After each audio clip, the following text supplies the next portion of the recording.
Would you believe it? I'm actually here on time. What?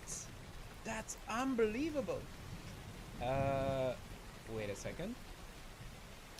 Even though I'm on time, technically, I do believe I need to make oh jump scare. So let me go and do this so I can see a little bit what's going on.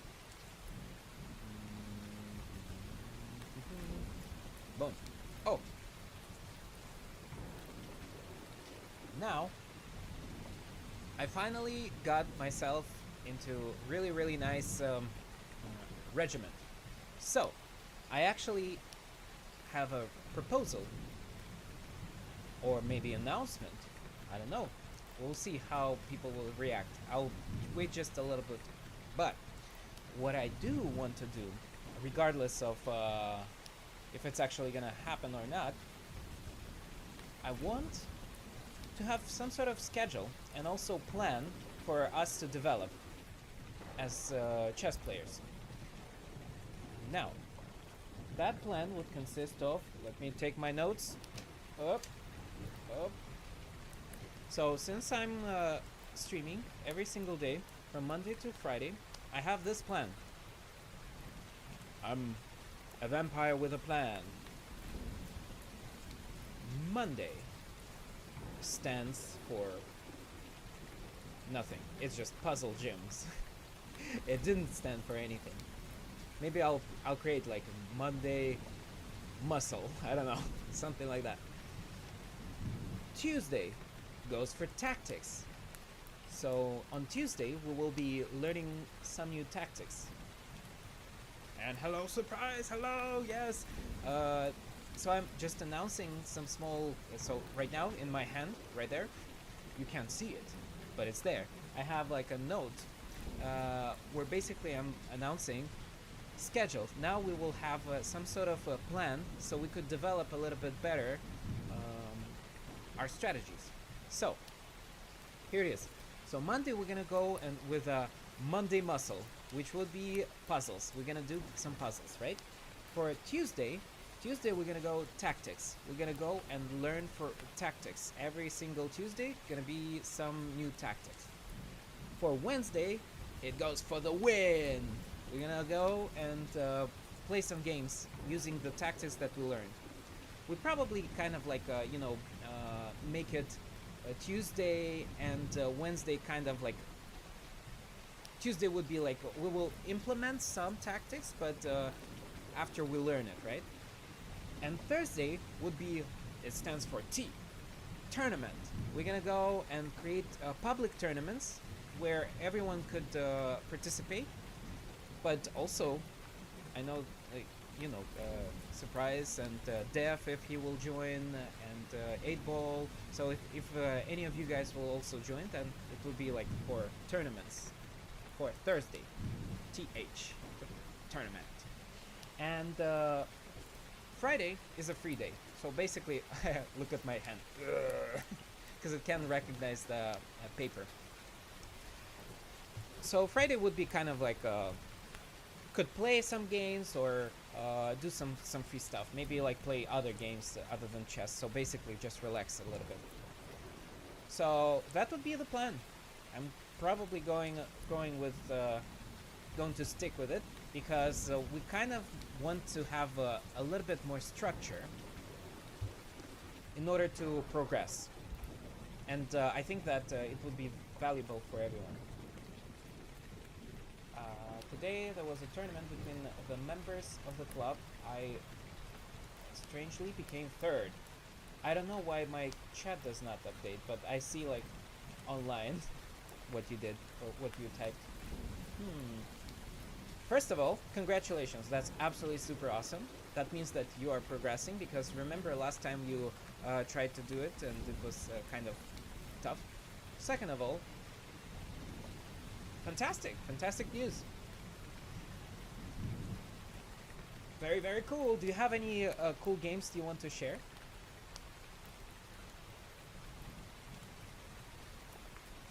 Before we go and learn new tactics, it's called Uh, Alekhine Defense. That would be our first tactics. Literally, I went here, learn, openings. I'll show you. So I went openings and continue. So basically, this is the first opening that presented on chess.com, and we're gonna go and start chronological order. Okay, so let's go then and start learning. I'm gonna go and make rain a little bit less. Hopefully it wouldn't interrupt too much. All right, and let's start with the video. Explanation video. Maybe I'll just even turn facing it up. e4. If black wants to imbalance the game and provoke white into unorthodox territory, then black may play an opening as tricky as it is for non-Russian speakers to pronounce, the Alekhine Defense, or commonly referred to in some circles. he just called us. He just called us. See, I couldn't pronounce it. Alekhine for Russian speakers to pronounce. Alekhine Defense. So now we know. Alekhine Defense starts with e4. Okay. As the Alekhine for ease of reference. This provocative opening makes its appearance with knight f6. Rather than first securing the center with e5 and then contemplating attacking white's center, the Alekhine attacks the e4 pawn, provoking an immediate imbalance. One draw and 1 point for the fact that I didn't find a rival. Okay. So there was not enough players at the tournament. It's fantastic. How many games were there? Let me see. How many games were there at the tournament in total for you? 6. Nice. So there was one draw and basically you won 4 games. Okay. See, yeah, because 6 is a lot. 6 members. 4 games. So you won 1 draw and 3. 1 draw and like 1 loss, I guess, and 3 wins. Was that like that? How many of those games did you win?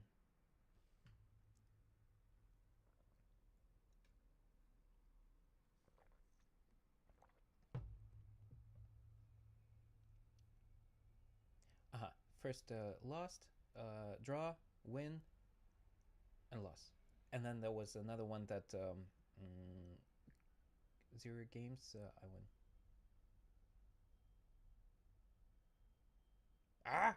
What?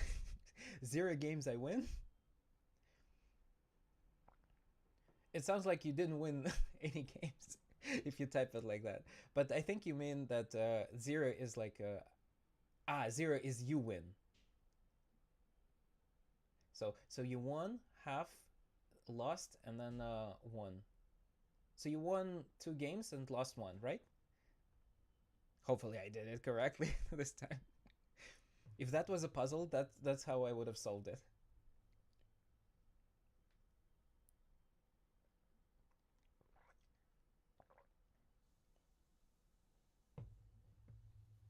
Did I get it right?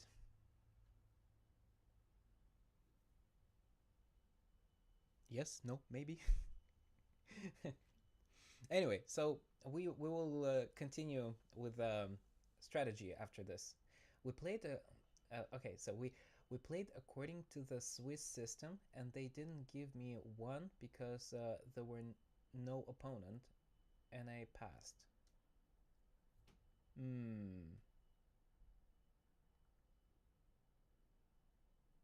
Okay. Yeah. So first of all, congratulations. One more time. It's really nice that you participate in real events. This is so exciting. This is really, really nice. I haven't been in real tournaments for quite some time.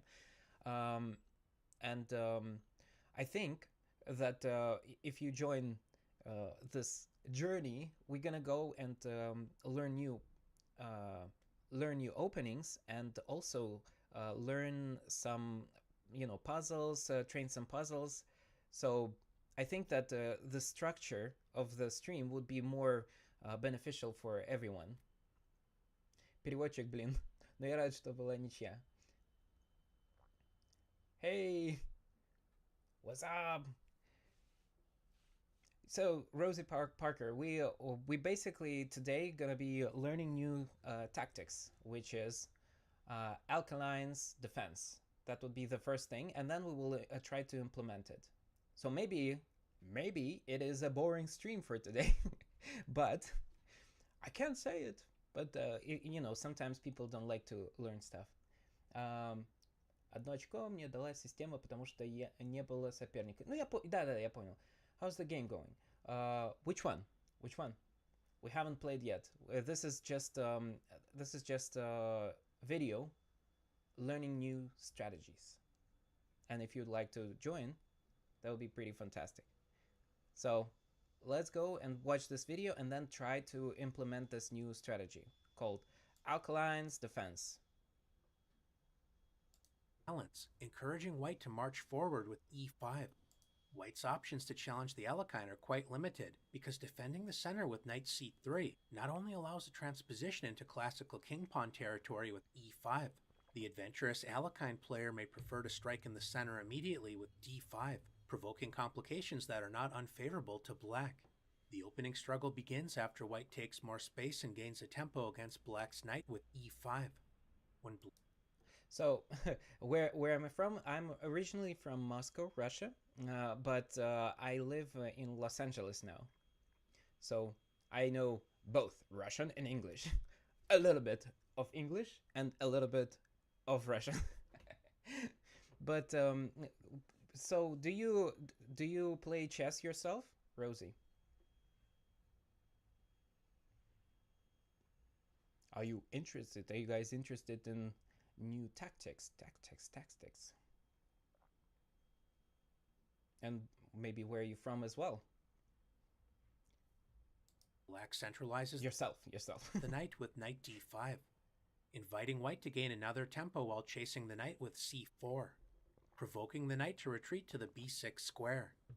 The seemingly offside knight adds pressure against the pawn that just attacked it.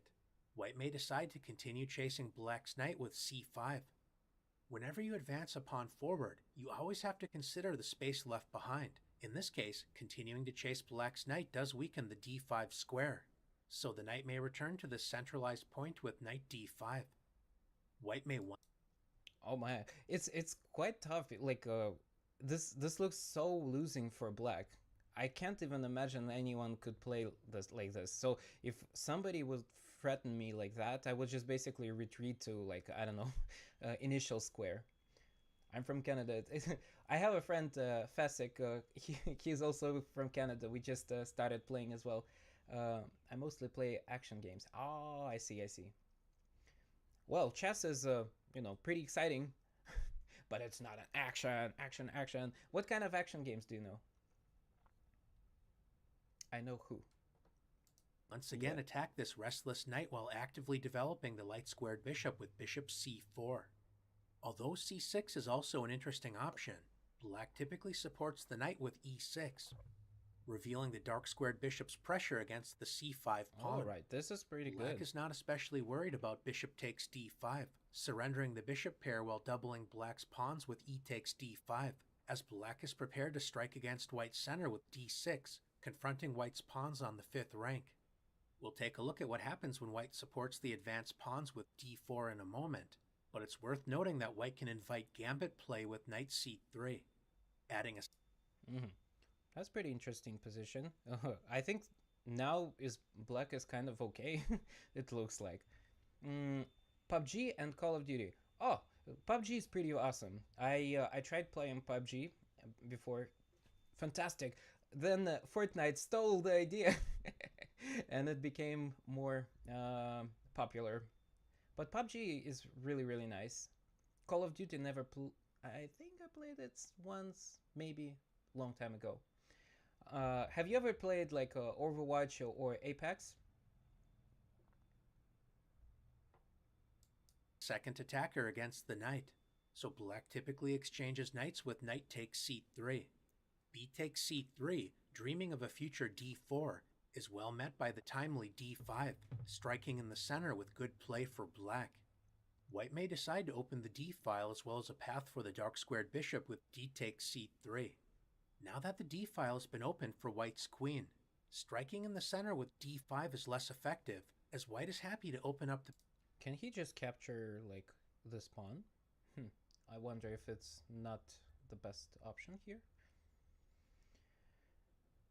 PUBG, yeah, Apex. Yeah, Apex is also really fun. It's like the only thing is I don't like in Apex the skins. They kind of the character design is not very attractive, I would say.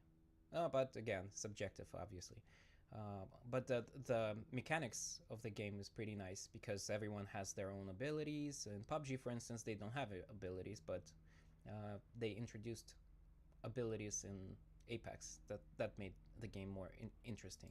Position with en passant, c takes d6. There is no pressure to immediately capture the c5 pawn. A strong alternative is knight c6, attacking the other unprotected white pawn on the 5th rank.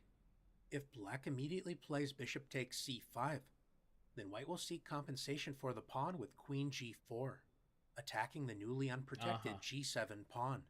Okay. It's important to avoid castling, as white has the strong response bishop h6, taking advantage of the pinned g7 pawn. Oof. It is possible to play g6, although this does weaken important dark squares on the king side. Retreating the bishop to f8 is more playable than it looks, preparing to strike against white's queen with h5 on the next move. In addition to the committal king f8, the interested viewer can also explore queen e7, returning the pawn if white plays queen takes g7, preparing to simplify the position by offering an exchange of queens with queen f8, leading to original, interesting play. No matter how black decides to respond to queen g4, white's active position fairly claims compensation for the pawn and is... Do you stream daily or what's good to your schedule? Every single day at 1 p.m. Pacific time. I stream daily, but only on Friday I would play something different other than chess because I want to concentrate a little bit more on chess. And then on Fridays we could do some random games. Like for instance, I'm actually searching for anyone who has bucket shot roulette, like this game basically. I want to play multiplayer. But apparently for joining the lobby you actually need people to be active there. So you have to provide with a key. Definitely worth exploring. Knight c3 leads to interesting play, but a more stable attempt is to support the vulnerable pawns on the 5th rank with d4. White has an impressive looking space advantage, but black has two important ways to challenge white's center. So whatever you Yay! Nice. Thank you. Would you like to join the bucket shot roulette? Do you know this game? Have you heard of this game? Thank you so much for the follow. Yeah, but so far we're gonna go because I have a schedule. I created a schedule today of. Well, I've been streaming Monday, Tuesday, Wednesday, but so I have Monday for gym. We're gonna go do the puzzles for chess, right? Tuesday would be for tactics, tactics. W, Wednesday is for wins. Basically, we're gonna go and play, apply what we learned on Tuesday, and Thursday would be tournament. We're gonna go and create a public tournament for everyone to join join playing chess. Apex Legend, yay! Apex Legend, hello. Doing great. Yeah, well played. And Friday is a free day, basically where I will play something different other than chess. Be right back. Okay. So, let's continue. By the way, are you open for a suggestion? Can I suggest you something? Yeah, let's go. d6 is a typical pawn break in the Alekhine, when after the common exchange c takes d6 and c takes d6, this transposes into a line from the Alekhine variation of the Sicilian defense. If black would prefer to keep the game in Alekhine territory, then another strong pawn break is b6. Joining the dark... I think you should go for customization of your channel. It will give your channel a professional touch. Well, right. I still I would consider myself as an indie indie streamer. I'm just basically I really love chess. This is my hobby. I'm a professionally sound engineer and um, I'm a virtual artist. Yeah, and I basically like just this is a leisure for me. I'm just chilling, and I just want to improve in chess. Once I'll get at least 50 maybe followers, then we will talk about professional thingy maybe. But it's more important to kind of like do what you really like, and I think people don't tend to look at the description and stuff like this that much, I would say. Like, for instance, I remember there is a really cool streamer that I really like. She had all the information on her on her channel, and I'm like, oh yeah, do you blah blah blah, do you like this and that? She's like, oh yeah, well, you can find it on my even I, who read a lot, couldn't care less about reading. No, it's hard to admit, but this is it. Squared Anyway. bishop and pressurizing the advanced c5 pawn. Thank you for It's the possible recommendation, for though. white to immediately give up the bishop pair in order to compromise black's structure with bishop takes d5, and white may first decide to relieve the tension with c takes b6. Black's dark squared bishop suddenly enjoys an open diagonal, and the rook on a8 is about to enjoy open lines on the a file after a takes b6. If white continues with the natural developing move knight f3, then black is ready to exchange light squared bishops with bishop a6, threatening to exchange white's best minor piece with a comfortable game. White can anticipate the light squared bishop's pressure with knight e2, supporting the center while blocking the f1 to a6 diagonal, protecting the king and allowing kingside castling. The immediate d6 is a strong pawn break to consider, and black may also continue with the plan of offering an exchange of light squared bishops with bishop. See, this tutorial is kind of complex because I don't understand the. Usually in chess you have like a see-through plan, right? With openings. Okay, we want to start like this because like that, And here we kind of like going in on a tangent. So what I see from this opening from Alekhine Defense is that we kind of started with taking up the middle, and then we gotta go and try to kind of like develop pieces, which would you would do naturally. So it's kind of I don't see the pattern yet. Maybe if you guys see the pattern, that would be pretty nice to tell, like, what's the feature of that opening. Oh, I see you asked for Discord. Yeah, 1 second, let me see. But you see, like, it's totally fine, because the thing is, I'm kind of, I don't think that I would have any orders or any consideration for like custom stuff, so I'm not really sure. I'm not very open for it yet right now. So I don't know. Maybe sometime later. Bishop a6. If white decides to exchange bishops, this invites knight takes a6, eyeing the b4 square, as well as preparing a potential pawn break with c5. Retreating the bishop with bishop b3 allows active options such as bishop b4 check and knight c6, adding serious pressure against white's position. Yeah, thank you. A double-edged choice is to play bishop takes d5, e takes d5. White has surrendered the bishop pair, and the newly unopposed light squared bishop applies annoying pressure against white's kingside. On the other hand, black does have double d-pawns, and white's e5 pawn still claims a central space advantage. With this in mind, black is prepared to resolve some of the structural issues with d6, preparing to undouble the pawns on the d-file. If white would like to discourage d6, an interesting attempt is knight b to c3, attacking the d5 pawn, It's possible to reinforce the center with the reactionary c6, a somewhat passive, although playable option. If black would prefer to emphasize piece activity, then black can ignore white's pressure and simply play d6, inviting white to capture the pawn. Yeah. Black enjoys strong compensation for the pawn after d takes e5, clearing the diagonal for the dark squared bishop, as well as revealing the queen's attack against the d5 knight. It's right there. White can respond by gaining a pawn and revealing the queen's protection of the knight with d takes e5. The e5 pawn is now a vulnerable target, so black can actively develop with knight c6, threatening the e5 pawn, preparing to meet the natural bishop f4, with knight b4, threatening to both capture the knight on d5, as well as eyeing the d3 square, forcing white to exchange Probably knights with knight takes b4, exchanging. allowing the dark squared bishop to actively enter the game with bishop He takes will b4 probably check. capture. The two bishops exert incredible pressure against white's kingside, so this unpleasant position is not worth the momentary gain of a pawn on e5. Oh my god. Chase variation was Like all of this is just because we took one pawn. Oh my god. It's quite complex.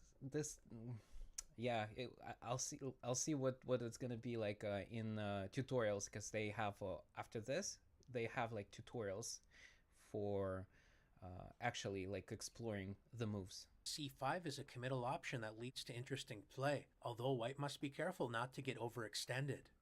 Rather than chasing the knight, a solid option is to simply grab more central space with d4, building an impressive center, so it's important for black to actively counterattack it.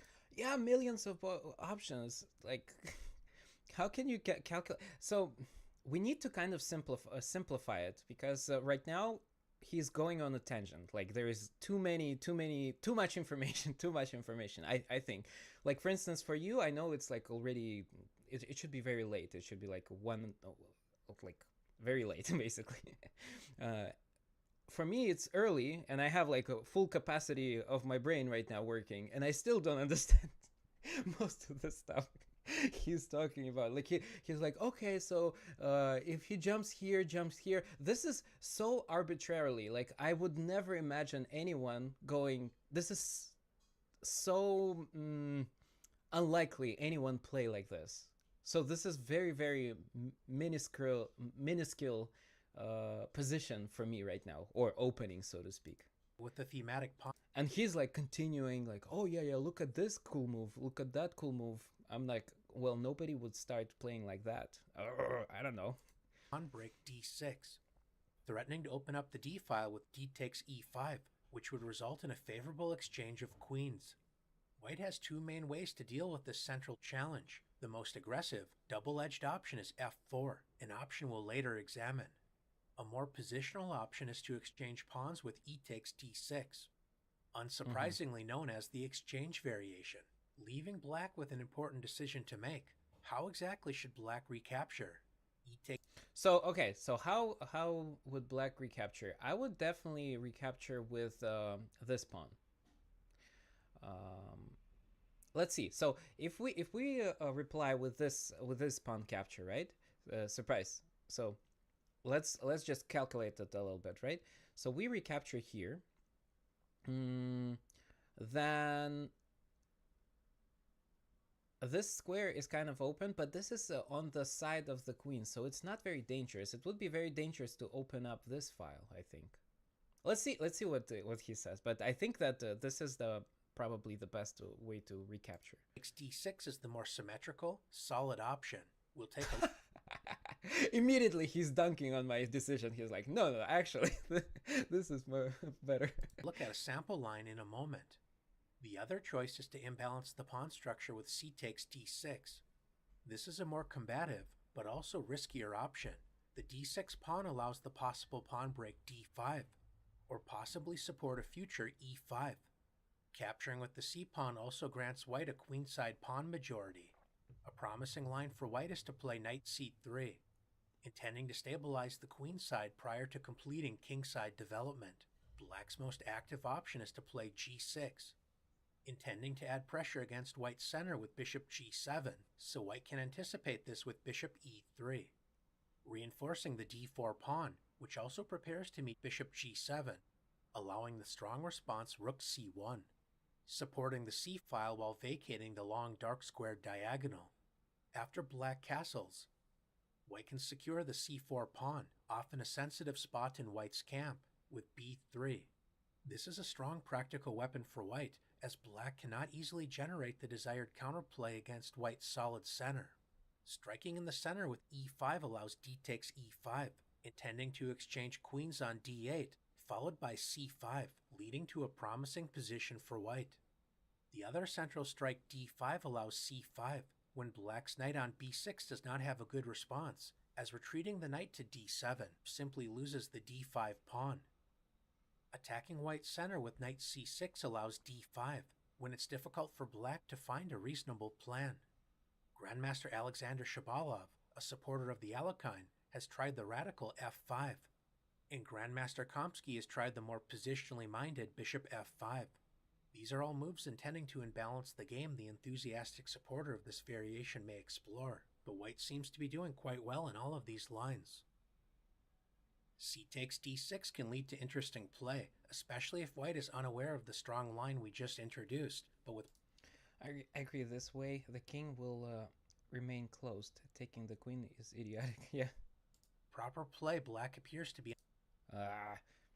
So, like, there are so many variations, but granted, actually, what is pretty cool about this, all of this stuff, is that regardless of how many moves he actually showed us, most of the stuff is very natural, intuitive. Like, for instance, going and opening up this castle square right there, with the idea of supporting bishop, this pressure, under some pressure. So that's kind of alleviates a little bit of memorizing a lot of options. Sure. A more solid approach is to respond with e takes d6, maintaining a symmetrical... Okay, so I would agree. Actually, after he showed a couple of moves, he actually made me think, yeah, this is pretty much better, because also what he could have done in the future is try to go here, like with this knight, and then going right there with the idea of basically checking this, checking here if the knight is capturing, or if we capture the knight, then we can go and do a check and then break this formation here in the future. So I think that this is better capture on this side. Pawn structure. White does enjoy more space, and behind that space advantage, the potential for more active pieces.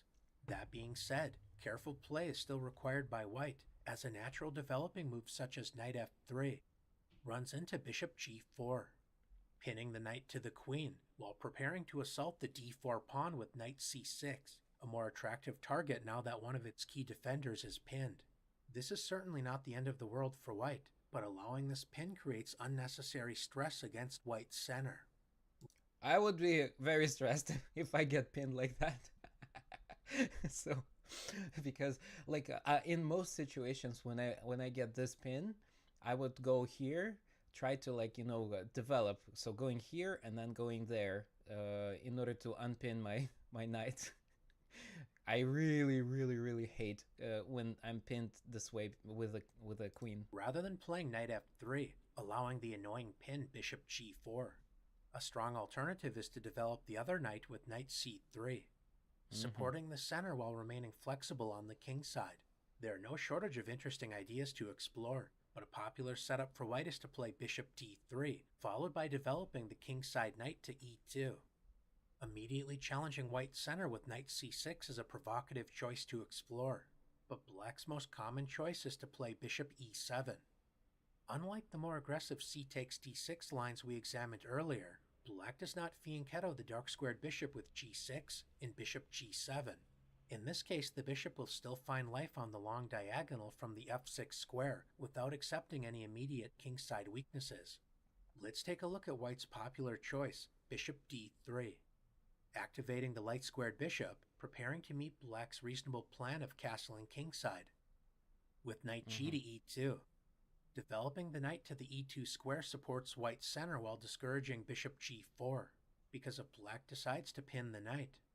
Not only can white play queen c2, unpinning the knight while attacking the h7 pawn, Ooh, developing the beautiful. knight to e2 allows the resource f3, gaining a tempo against the bishop and supporting white's center. It's worth noting that if black tries to take advantage of the exposed king with bishop h4 check, white can place both of black's bishops under attack with g3. Since the f3 pawn is now unprotected, black is relying upon the resource bishop takes f3, capturing a pawn while threatening the rook on h1. This allows white. Yeah, you could probably go here to f1, I think, right? And if he goes this way, you could just go to f2, and then capture this bishop. But I'm not sure if it's like the ideal. Let's see. To build a serious lead in development by castling kingside, inviting sharp gambit play. But white also has another strong. Oh yes, even castling is even better. Yes, yes, yes, yes. Look at this castling. Oh my god, because there is no check on the side of the king. So king is not checked anywhere. So you could castle, and that would be even more aggressive. Wow, man. See, that's why we look at those, different tactics. Literally, like I didn't thought about it. Hopefully, I will remember when I will try to recreate. Well, we will play a couple of games, definitely more than a couple of games, but in with this kind of strategy, or try to force it. Strong resource with the tactical shot bishop takes h7 check. If black refuses to take the bishop, then white is ready to castle with a strong initiative. White is prepared to meet king takes h7. Yeah, you see why he's if he captures, we could easily go here with a queen, so kind of like pinning this bishop and the king. So now he's basically forced to give up his bishop. Yeah. With the double attack queen d3 check, regaining the bishop after king g8, queen takes f3. The semi-open f-file is a great resource for white's major pieces to add pressure against black's kingside, especially after white castles, building a strong queen-rook battery on the f-file. Yeah, Notice that black's bishop has to spend another tempo retreating when white is ready to play b3, supporting the c4 pawn with a promising game. Rather than playing bishop g4, black can focus on confronting white's center with knight c6, building pressure against the d4 pawn. If white decides to lunge forward with d5, black is prepared to play knight b4, attacking the light-squared bishop, which is a key defender of the vulnerable c4 pawn. Instead of clarifying the central tension, white can simply complete kingside development by castling. Since white's light-squared bishop is both an active piece pointing toward black's kingside, as well as an important defender of the c4 pawn, it's tempting to play knight b4, preparing to gain the bishop pair, but white has the instructive response bishop b1. This powerful retreat preserves the light-squared bishop, but doesn't it leave the c4 pawn hanging? Exactly. This is my second question. This turns out to be a clever trap, as white can play a3. Oh, Tempo against... wait a second. What if we go? What if we even go like to what is it? B3. That's also a possibility, no? So so let's say so we go here. Doesn't that also make us in a advantage? Yeah, it does, right? So this is also a possibility. Then what he's trying to convey here is, so going here, then he would retreat, let's say, this way, right? Then we go, I don't know, maybe we go here. No, he'll turns go. out to be a clever trap, as white can play a3. But I think this is also a possibility, like the going to b3. Gaining a tempo against the knight, so after it retreats to c6, now that the d3 square is no longer protected by... Oh, that's even better! Oh my god! Look at this. This is even better. So you go to here, and it's like either bruh, you're either giving us the knight or you lose. By the knight, white can win a piece with queen d3, threatening both checkmate on h7 as well as the unprotected knight on c4, so white is winning a piece. Since knight b4 is well met by bishop b1, black may continue with the theme of building pressure against white's center with bishop f6, adding a second attacker against the d4 pawn. It still doesn't work though, because the thing is, so let's say he captures here, right?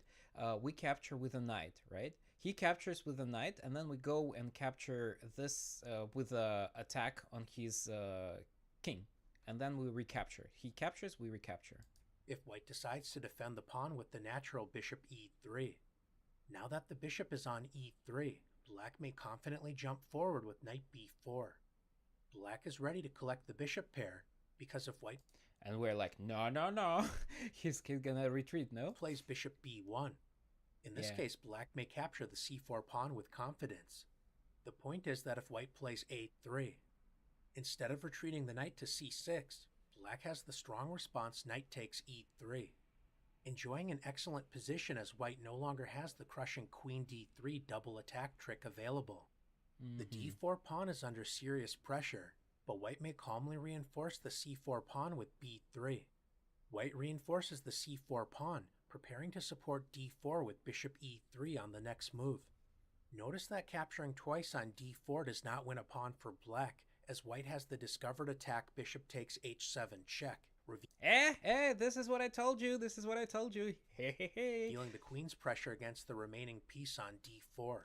Yep. Now that the c4 pawn is secure, knight b4 is not a serious threat, as white can simply play bishop b1. An interesting option for black is to take advantage of the open e-file with rook e8. White is prepared to support the center with bishop e3. At this point, black may be interested in exploring the idea of a5, claiming space on the queen side. A future pawn break a4 is now possible.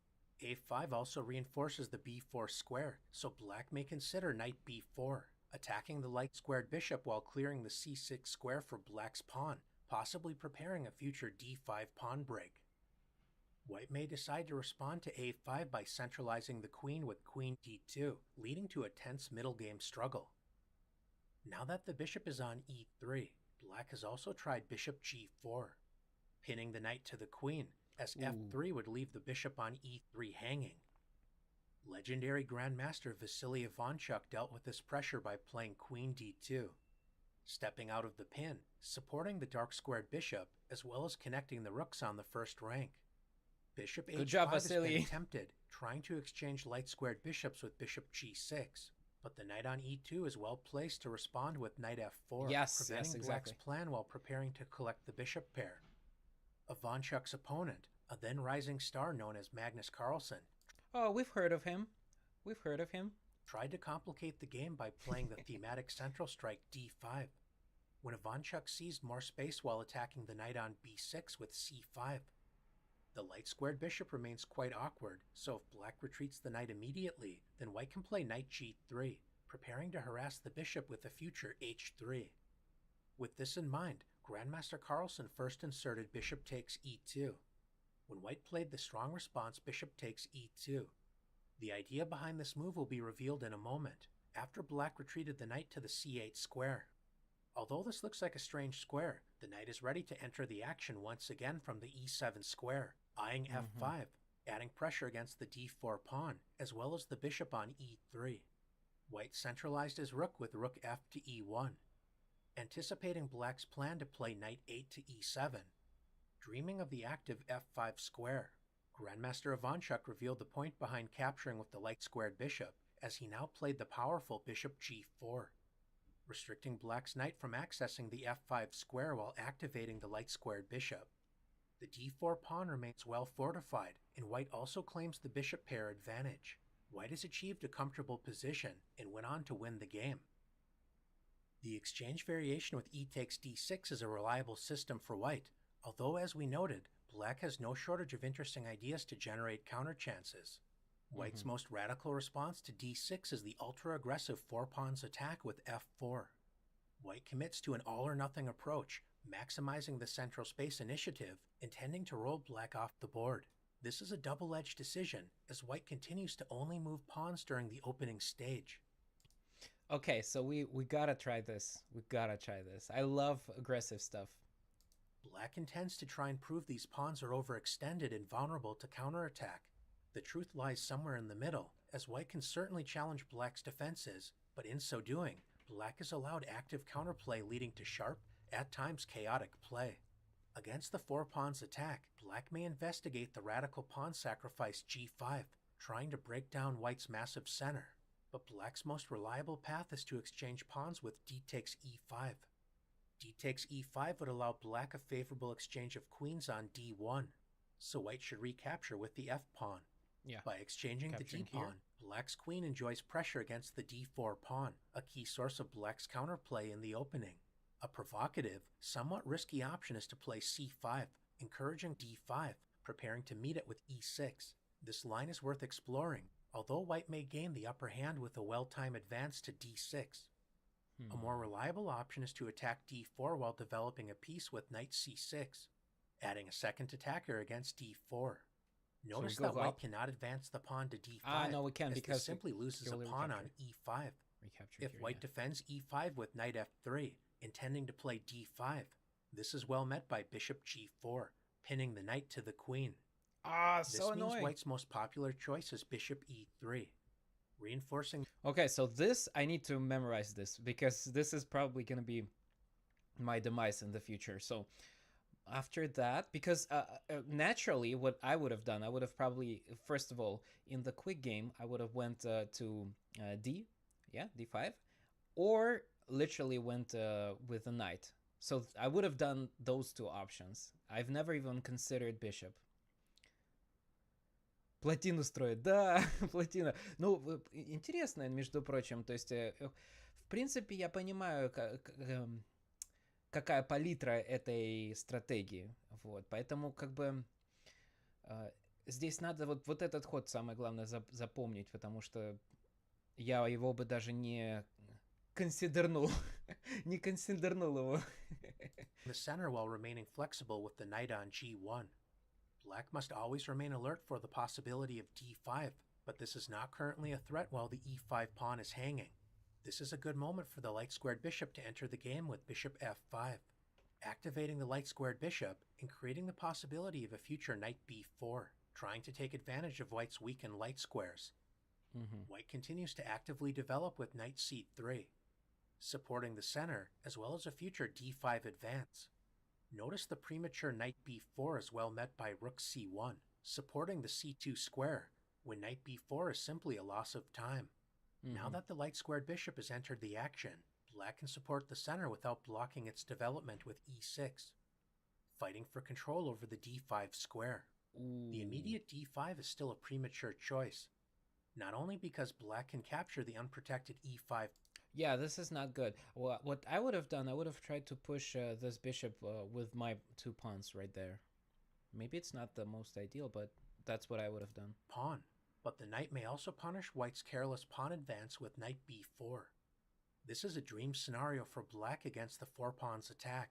Knight c2 check is in the air, while white's advanced d5 pawn is attacked 4 times. White's center is simply overextended in about... Yeah, but I would have never went upwards because I see that my king is like so upfront, and yeah, it would have been way premature. But to collapse, the risk of pushing several pawns in the opening phase. Rather than the premature advanced d5, white may modestly develop with bishop e2, or simply play knight f3, supporting the center, possibly preparing straightforward development with bishop e2 and kingside castling. Since the bishop has already moved to the f5 square, Okay, so they don't like, I see like in this specific strategy, they don't like to push stuff with pawns. Maybe it is like some sort of going on theme with the openings. You basically try to castle regardless and try to like kind of never push bishop because it's too weak. I'm not really sure because I never was formally educated on this stuff. So ending another tempo on bishop g4 is not as effective. White can simply respond with bishop e2, leading to a pleasant game for white.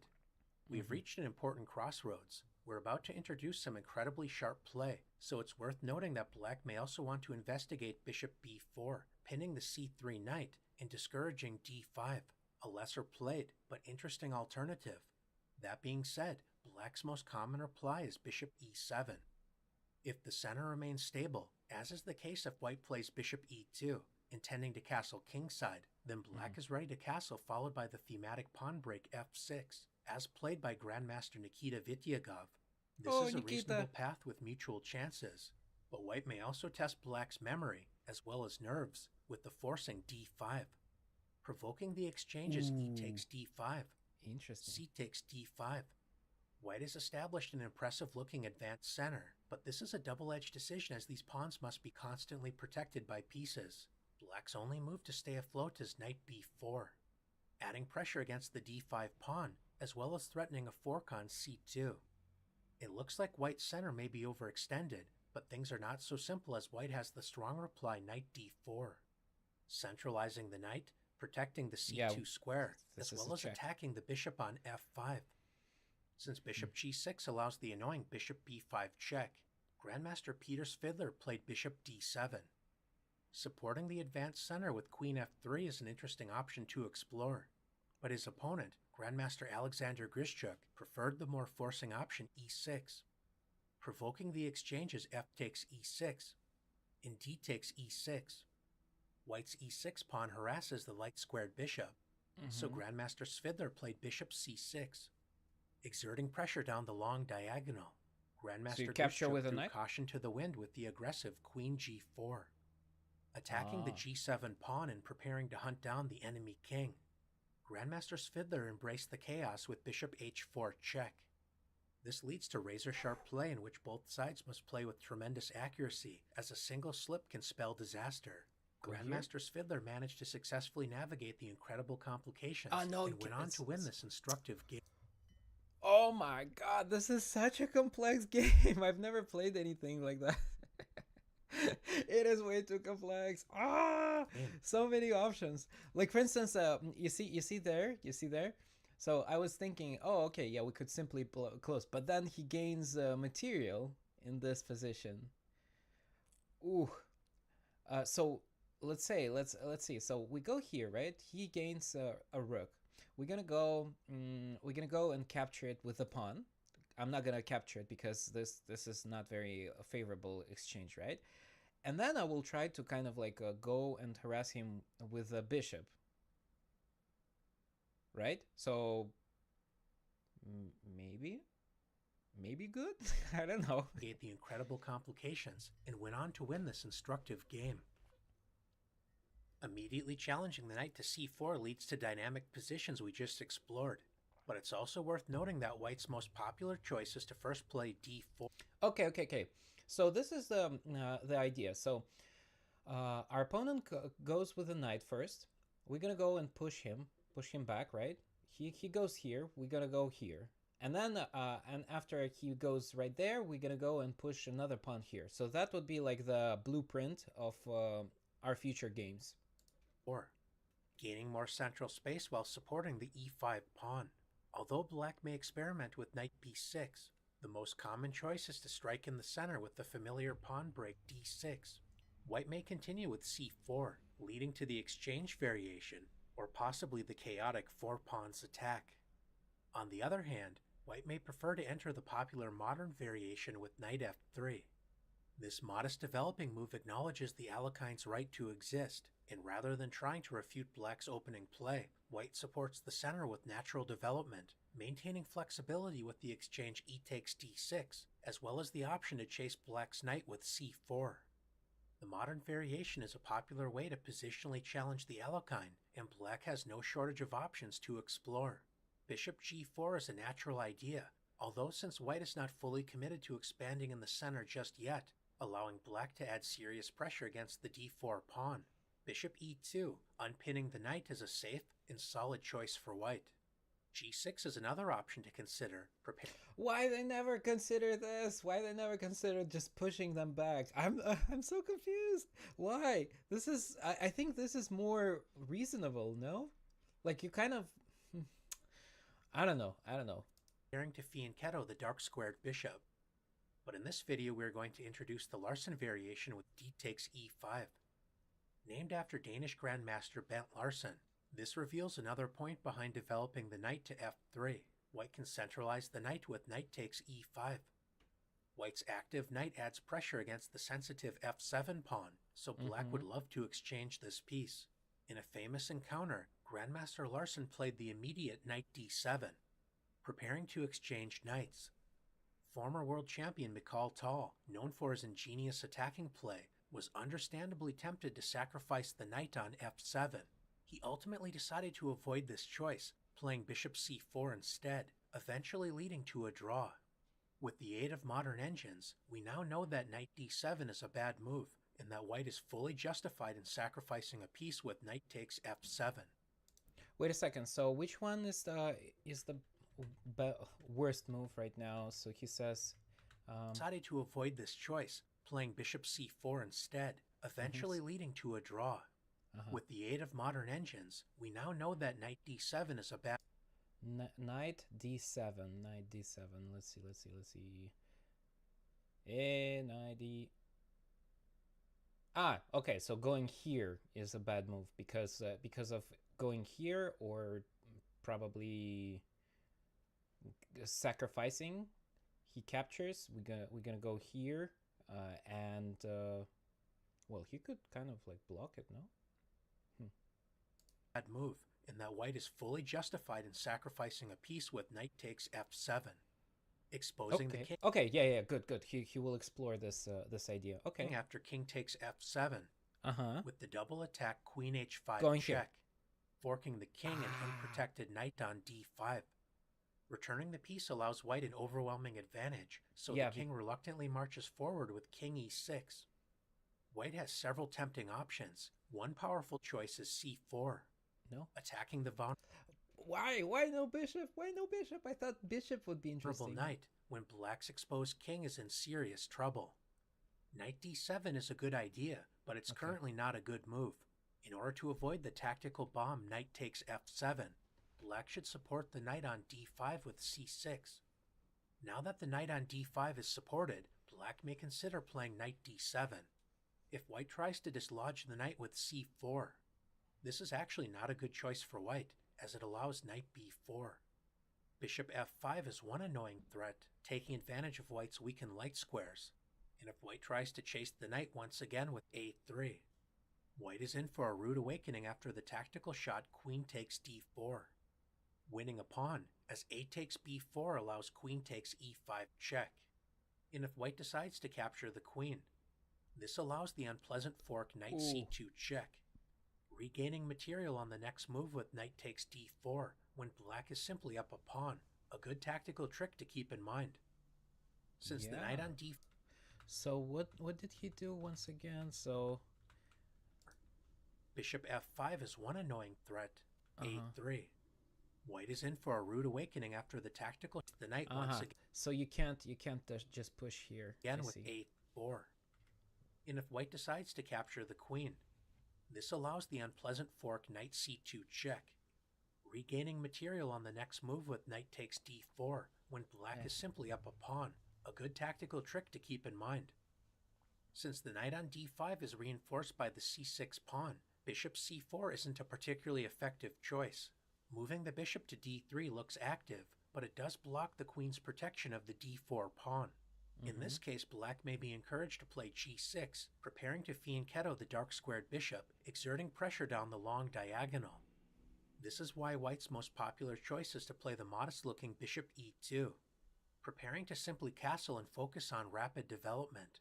Although it's possible to play knight d7 immediately, white can avoid the exchange of knights with knight f3, when black's light-squared bishop remains passive. With this in mind, black can first play bishop f5, activating the light-squared bishop, and only then preparing to challenge white's knight with knight d7.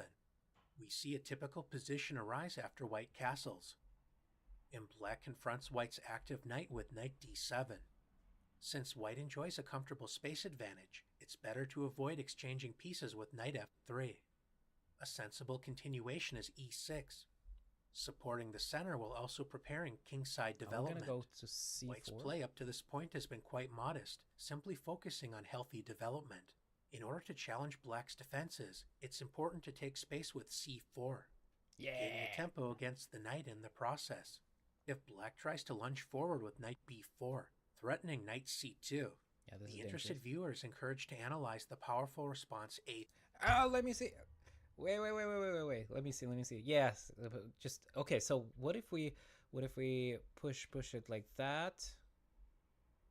No, this is not interesting. So probably going knight, no knight like this, right? Knight a3. Yeah, knight a3 works the best.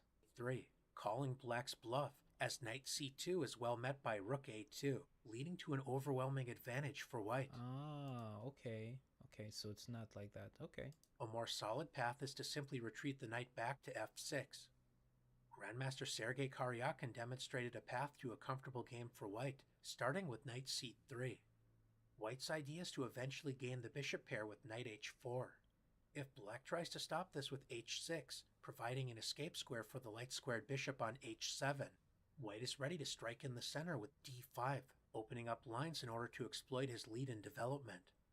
His opponent, Grandmaster Gadakomsky, decided to activate his dark-squared bishop with bishop d6. Pointing toward white's king side while also preparing a future e5 pawn break. White continued with the well-timed knight h4, threatening the light-squared bishop, so black responded with bishop g6. There is no rush to claim the bishop pair with knight takes g6, as this would open up the h-file after h takes g6, revealing the rook's pressure against white's king side. Grandmaster Karyakin preferred to play the instructive g3, supporting the knight on h4, restricting black's dark-squared bishop, and most importantly, preparing bishop f3, activating the light-squared bishop on the long diagonal, while also preparing a possible retreat to g2 if desirable.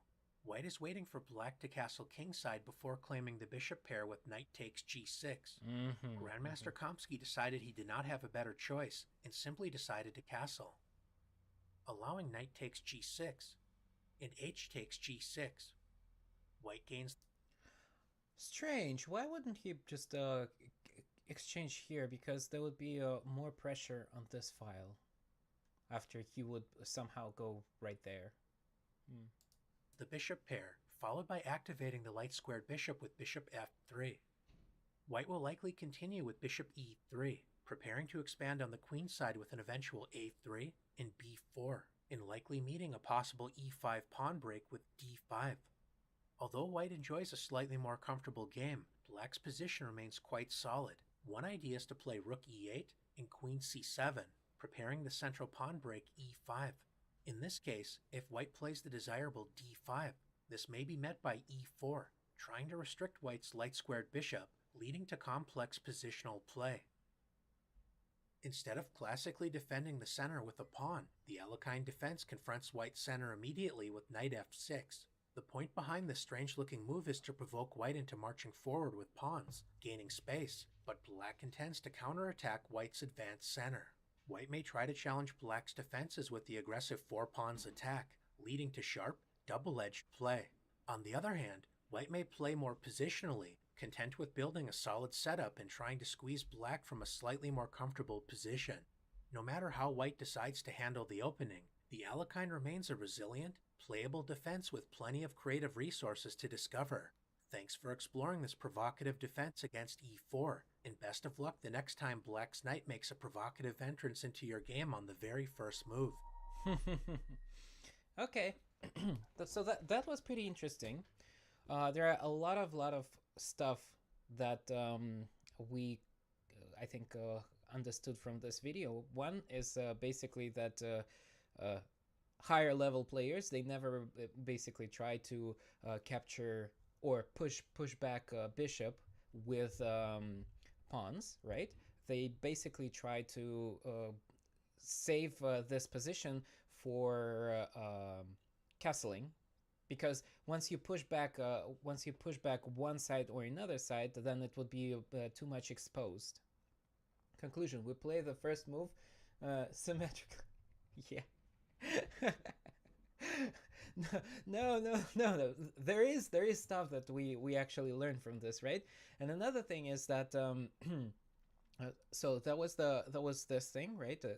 Basically, don't try not to So this is blueprint. Obviously, this is like maybe you found something different, but I think that um, yeah. By the way, announce if you actually found something also philosophical in those plays, because there are lots of stuff that were explored here. But for me, biggest thing was that basically you can't push back bishop with using your pawns, and it's much better to just basically go very passively with your bishop, like I don't know, pretend protecting on e2, right? And with the idea of continuing to castle. So that would be one thing that I got from it, and I had two things. I totally remember I had two things. So yeah, you see, this is what I was talking about. This was a pretty cool response. Like I didn't actually see it to castle here, and again, this is like one of the puzzles that I'm always tilted about, because we don't have any icon. Do we still have castling rights or not? And it would have been a little bit helpful to have it. So yeah, but basic idea is basically, I guess we push e4, continue harassing the knight with a formation of e5, d4, and what is it, c4, yeah, and then we go from there. But we did see lots of really awesome lines. Hopefully we can manage them. Anyways, so we also have, after this video, some exercises to make. So that is pretty cool. And I'll give you the chance to actually also, so please announce your decision first, and then we will do the actual move. My English is not Englishing today, but white to move. What can white play? Yeah, I'm sorry. Let me just click. No, not you, not you. Let me just move it a little bit away, the chat, from here, so you can see. Probably like right here, I guess. Yeah. So, white can. What can white play to spark a strong attack?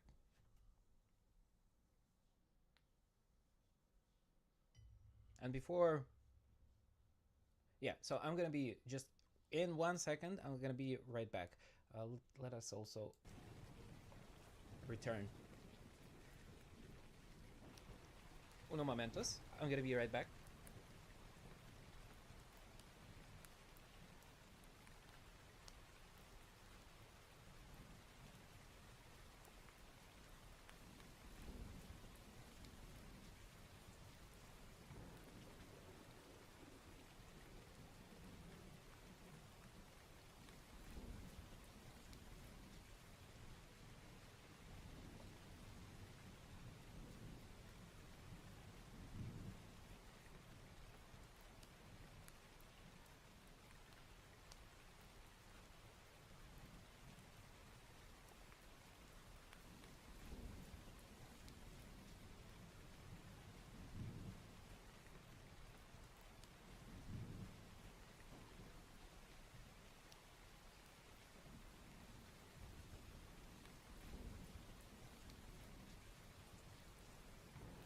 Wow.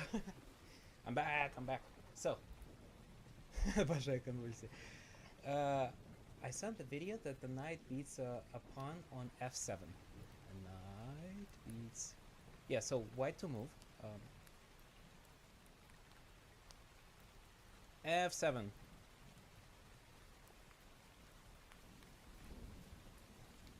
Wait.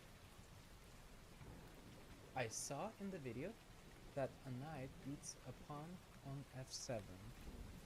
So what? Where the white is going? Ah, it's this position. I remember it. Do you remember what we need to do here? I came back. I came back from the dead, so now I remember. I was resurrected.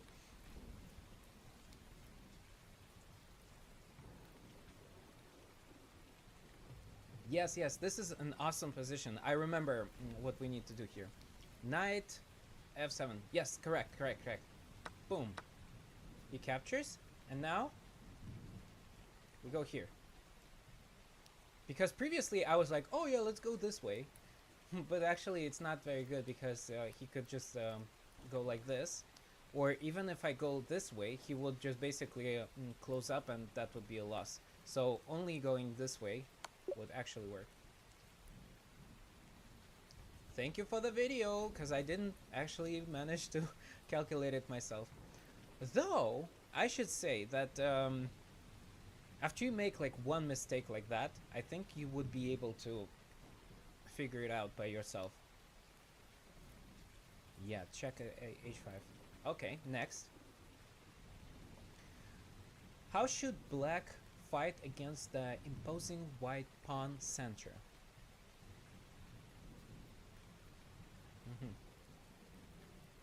Yeah, so basically he moved here. Ah, okay, so this is another one that we discovered. Remember when I said like, oh yeah, I would have went this way.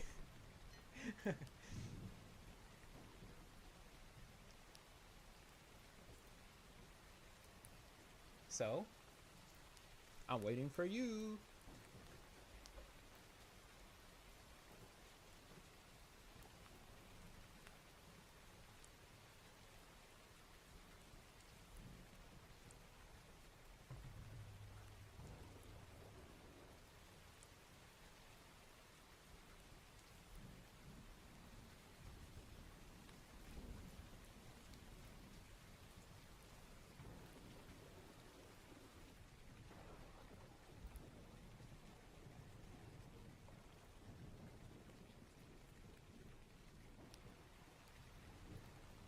I don't remember. So how should black fight against the imposing white pawn center?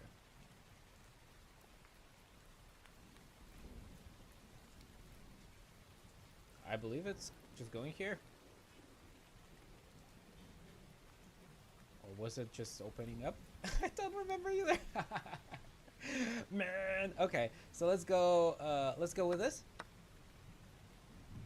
Alright, and then I think we just open up here. Ah! Black's position is too passive. Try to find stronger development move. Okay, so first let's just register in our brains. First of all, we're gonna capture here. He recaptures. And then so this doesn't work. It says that it's too passive. I remember because the thing is, it's like we had a flipped board, so that's why sometimes it's harder to remember what actually happened. The board was flipped when we were exploring this ideas. C8 to maybe this is a playable, but it's safer to develop. How should you do that? Maybe here? No, here? Yeah, okay, I do remember this. I remember. I just, man, in real situation, I would have never went this way because it looks so dangerous, right? It looks very dangerous. But anyway, good work. What's the best square for your C8 bishop?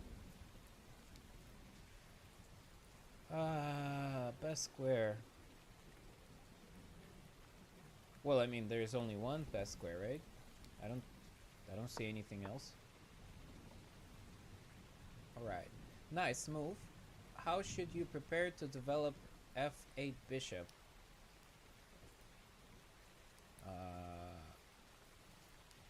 Like that. Well played. All black's minor pieces will find active squares. Hey, yeah, and remember, if we go, for instance, remember there was like this this position here, right? If we go here, this would be wrong. This would be wrong, going here.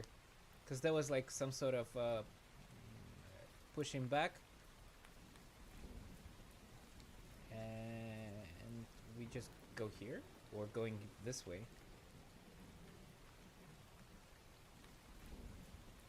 All right, so let's just solidify it. So we go here. He captures. We go with the knight. He kind of like whatever, do whatever.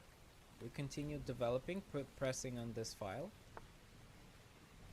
Now we develop this bishop. Okay, so this is very big, major point from this defense, so to speak, right?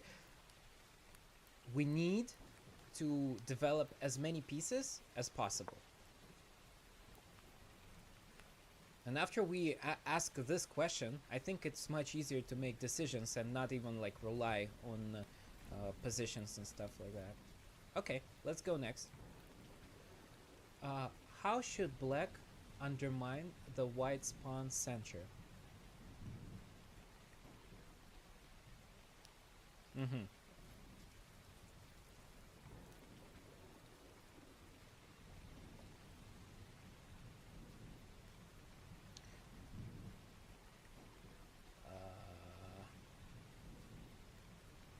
What if we go here? No.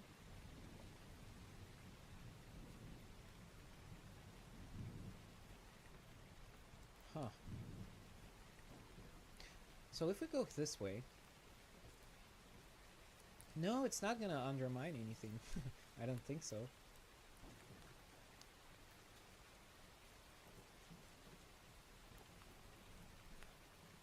Like that? What do you think?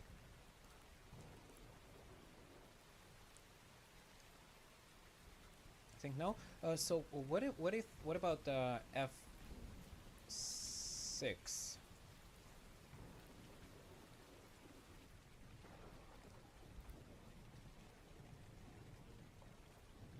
Yeah, because maybe going like that.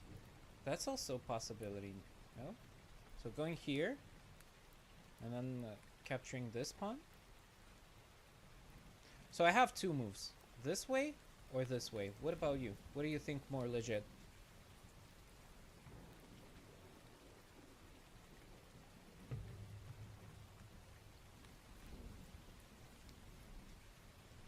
Я про коня еще писал, только сейчас дошло.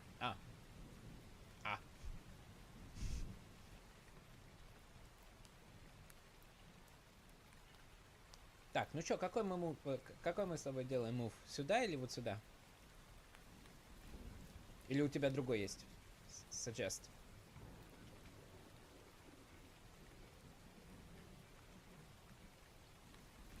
Угу.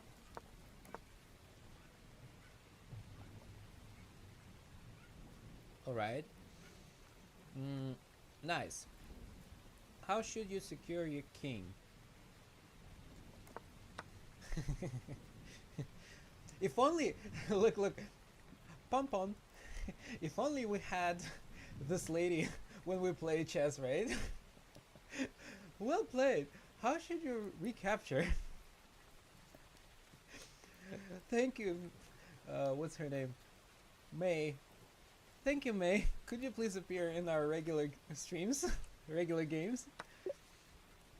Okay, great work. But black has a good counterplay against the white center.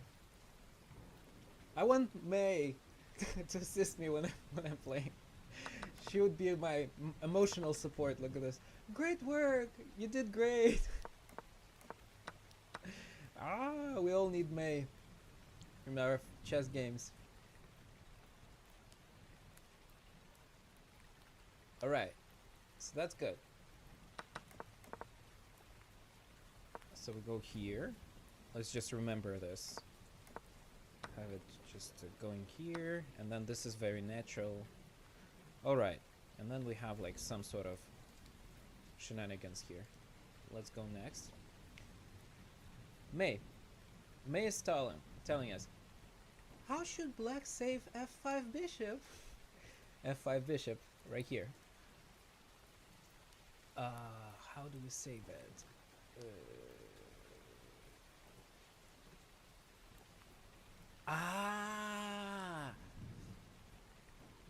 I think there was some sort of like... Okay, so there was something that you could kind of like... Yeah, there is a trick here, I think. I think there was a trick. If he captures, then we can do something very damaging. Okay, so let's calculate this. If we go here, excuse me, if we go here, he captures like that, right? No. If we go here, right? He captures with the knight. He captures with the knight, right? Then we capture. And he just captures here. Oh no, no, never mind. That's not what it is. Do you remember? Well, the most natural would be probably going either here or right there. Going here is a little bit meh because of this push. Going here is also a little bit meh because we kind of trapped a little bit. But I believe that this going here, oh excuse me, going here is much better than here. So G6, yeah, I would have done the same. You lose. You win nothing. You lose. White has strong attack. Try again and look for a safe move to spot. Well, now obviously we know. Now we know. All right, great choice. Obviously, how should black aim to remove the defender of the fork on C2? Defender of the fork on C2.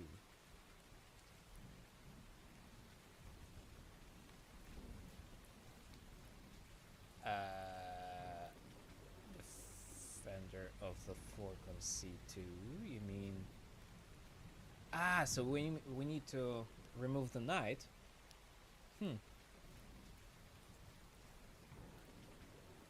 So maybe get here.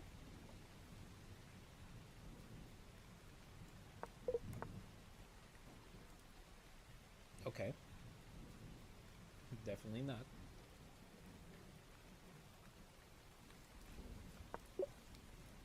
Okay. Well played! Black is at least equal in a win position.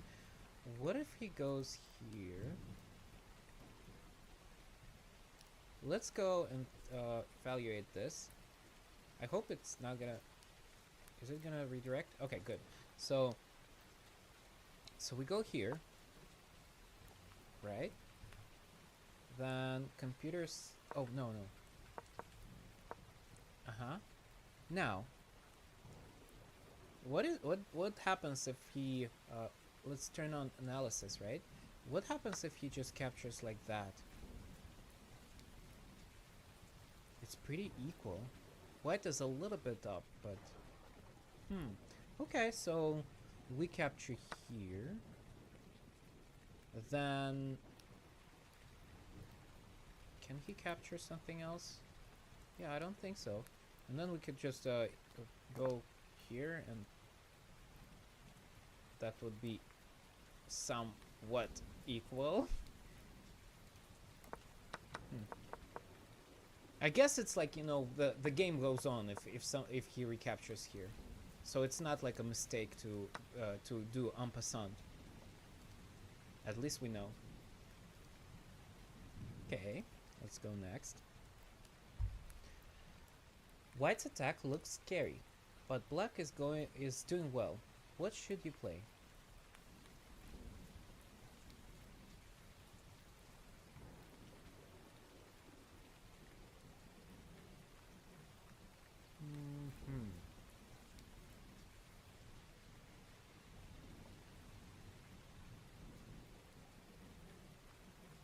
So going here, he just goes this way. No bueno. He goes here, and we lose. Alright, so bishop c6. Let's see. Going here. Bishop c6, he captures. We capture. He captures. I'm not sure if c6 is actually... Yeah, no, I don't think that c6 is the best one. Homo.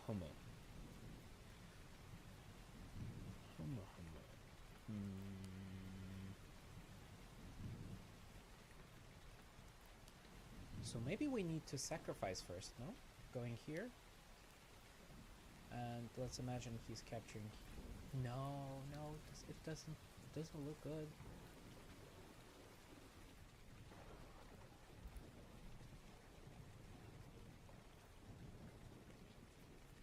Alright, what if we take this? He captures. We go here. No. Oh man, is it just going here? Everything else doesn't seem to be good.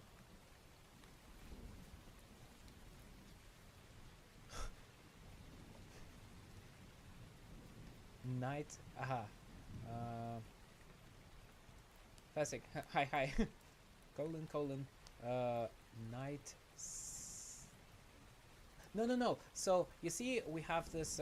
So this is I think Alekhine or Alekhine Defense. Alekhine. I think Alekhine or Alekhine. So this lady May is asking us, hey. Where's the attack? This attack looks scary, but black is doing well. What should you play? And you're saying that, yeah, because after this, that's gonna be a check. Let's see. So you're saying knight, 6 d5.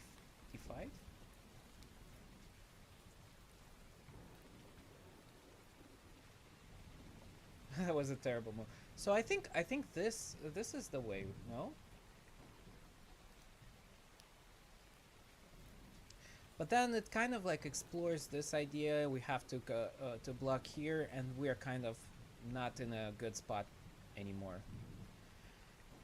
If we capture, he recaptures. We capture here. It's a loss. Okay, so I'm gonna go with this.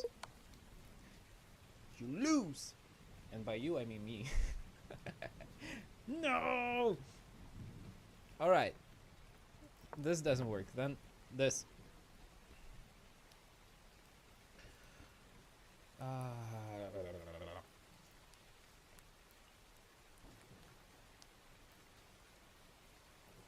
Okay, that... what are some other options? So, May, this beautiful lady, she's asked us, good idea. What forcing move keeps black in the game? Forcing move. Okay, so we have to check him, I suppose. Otherwise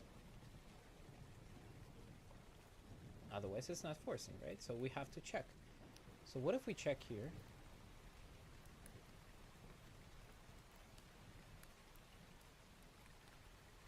Take queen d4. Queen d4 going here. Yeah, well, there's like multiple defenders, and I'm not really sure. But forcing move. So for me, forcing move would be this. If I were logical.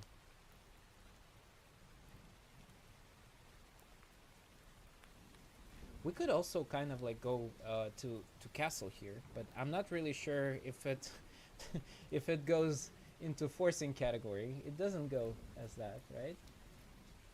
Maybe. Maybe.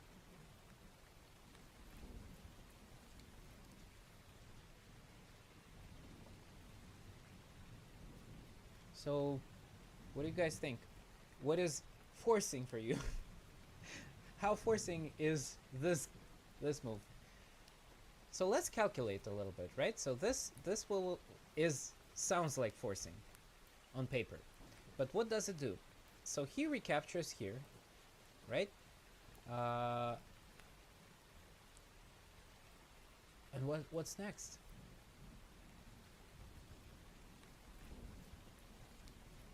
I believe this is it, Luigi. There's nothing more left. So that's not ideal. I would castle. What about you guys?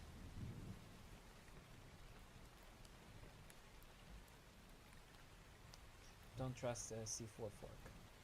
C2, sorry. Yeah, C2 is kind of, it doesn't make sense. Imagine if it does, and we just don't see it. Oh my god, it happens all the time. Yeah, like I would castle. Colin, what do you think? Or how would you would like me to address?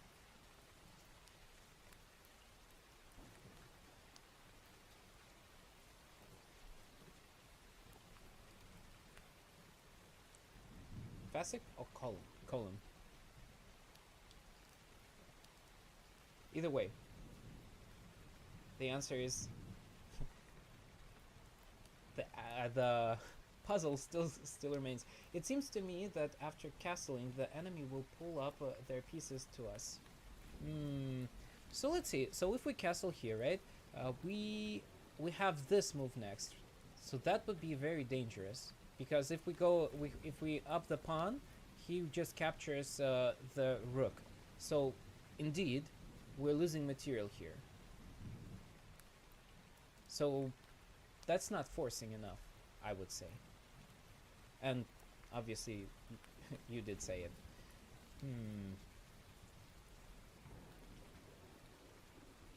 But then again, I just don't see anything else that makes sense to.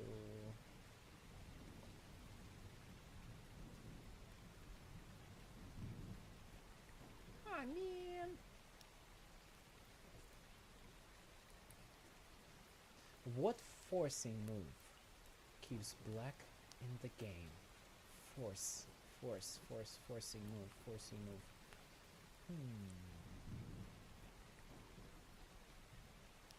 Could it be this? Is it forcing? No. You could just go here and it's gonna be over.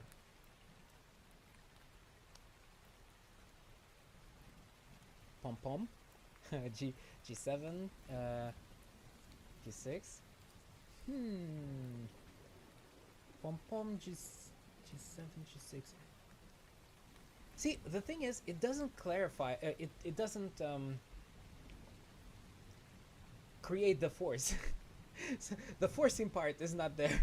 It is defensive.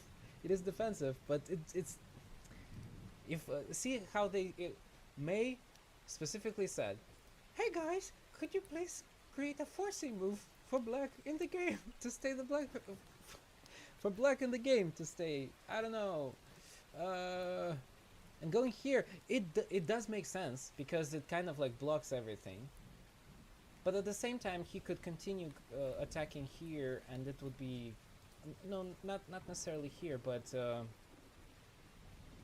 he could bring up some other pieces like here maybe. And that would be very damaging.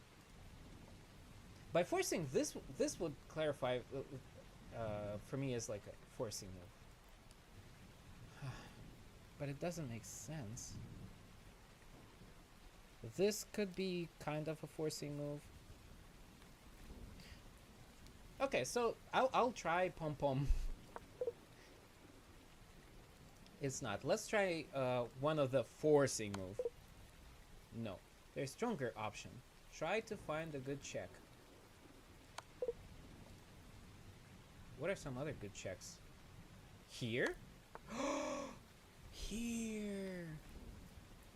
Great move. How can you win material?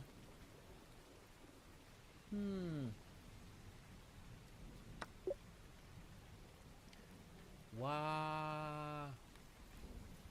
Pom pom. Yeah, H1. There was small delay, but that's good that you found it. Yeah. Ooh. Okay, so let's just memorize it a little bit. So going here.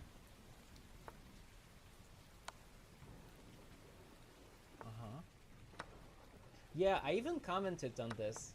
Remember when I said that? Oh yeah, well if we block like this, you could always capture the rook. I did comment on it when we watched the video. Oof. All right, next. White has sacrificed the pawn for initiative. How should you develop the threat? With a threat. How should you develop with a threat? Alright, so develop with a threat. So one thing I would go probably here. I would consider that.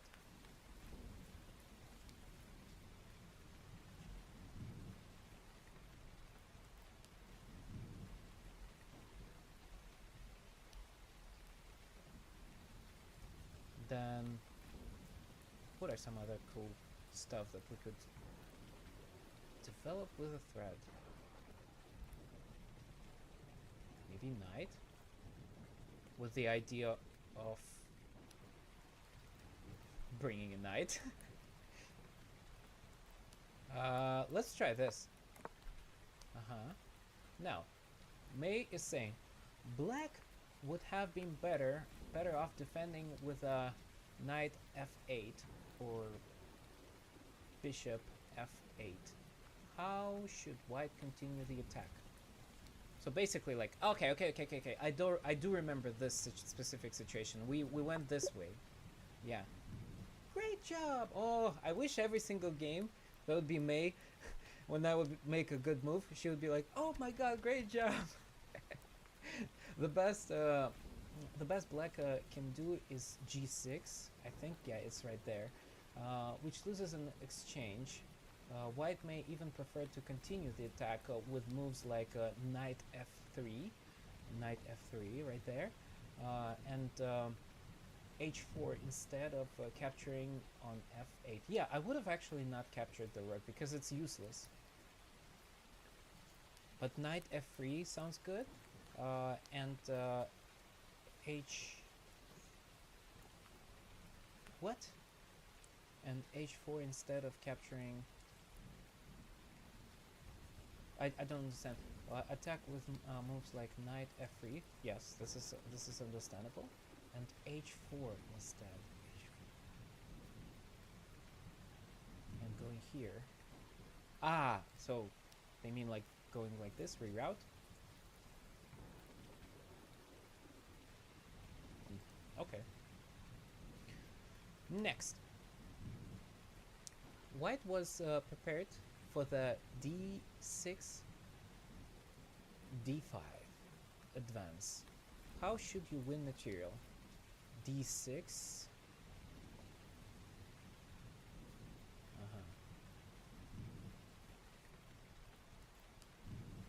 So going d6, d5. How can we win this material? Okay, so that's what the question is.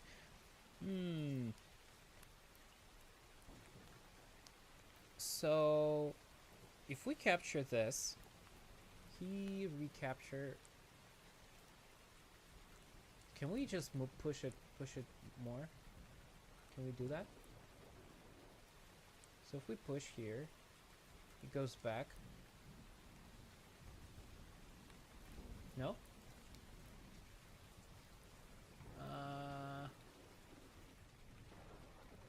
going with a queen as well.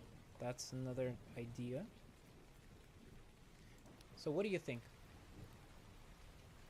Pushing here. So let's explore this first, right? So we push here. He has only one way to retreat, which is this, which would be blocking this queen. So we can capture it. Let's go. Surprise also thinks so. Nice. And I'm gonna go like this. Okay. How did GM Grandmaster Ivanchuk finish off his brilliant game against Magnus Carlsen? How did Ivanchuk finish brilliant game?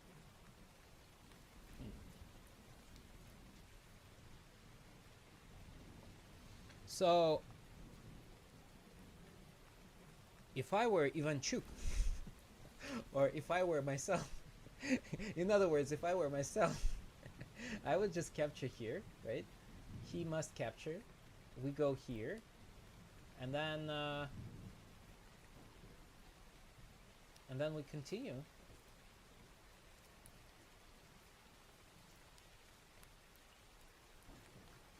But I'm not Ivanchuk. So maybe I'm wrong.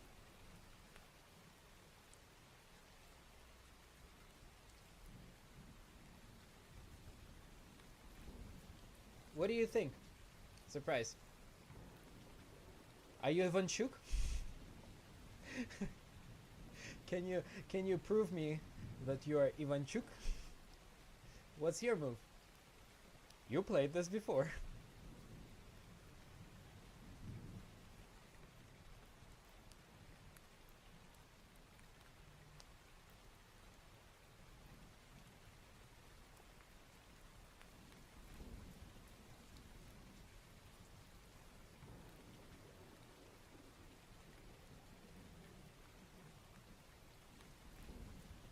Well, we could also passively attack here.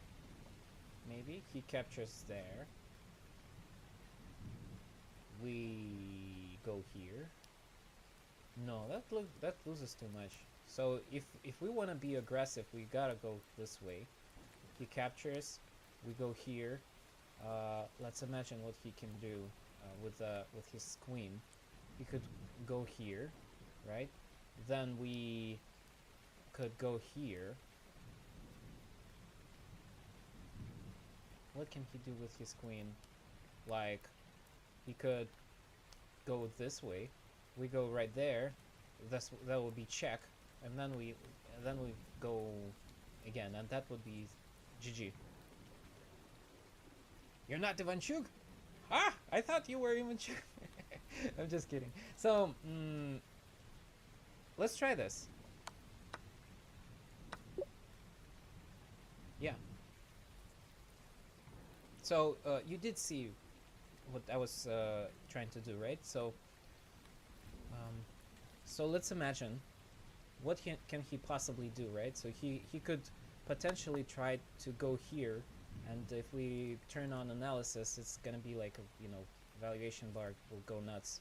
So we go here, and even if he tries to defend it here, he just goes this way, and we must defend or retreat, and this is it.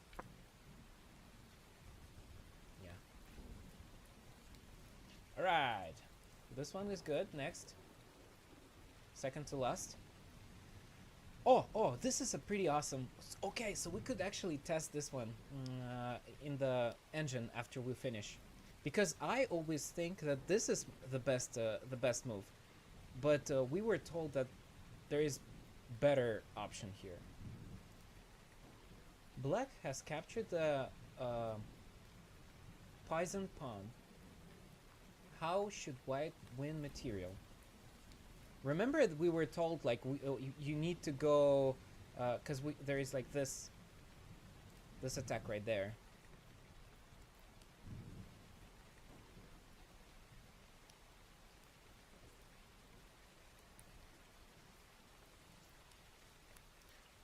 Yeah. A2, A3. This is what they told us in the video.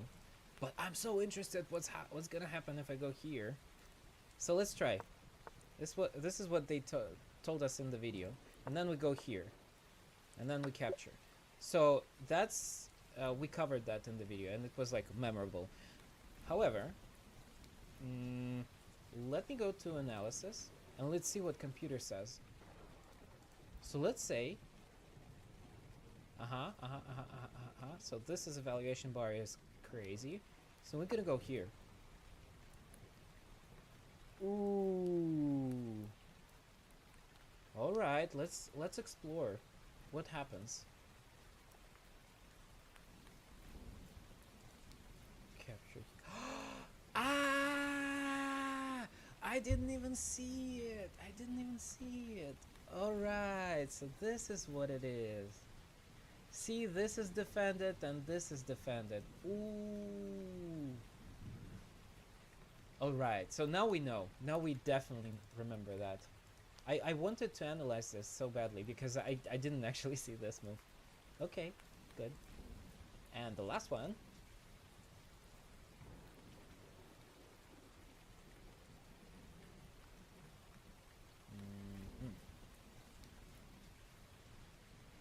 Ты видел это? О, прикол. А я не заметил. Я не заметил. Так, so May is saying, White expects knight for a6. Okay.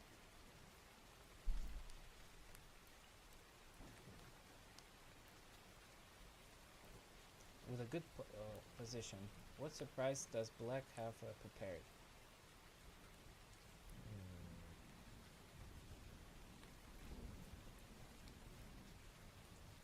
Queen d4. Ah, it's this one. Yes. That's correct. Boom, and then we are kind of like better. Great job. So this is also yours. 2 out of 50 quid. So we're gonna go and actually explore more of those. You ready for next lesson? No, this is gonna be next week. Now, if you would like, we could actually try this gambit together, or opening.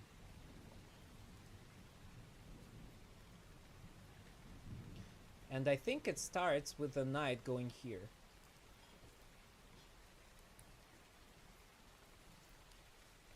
So would you like to try this this opening?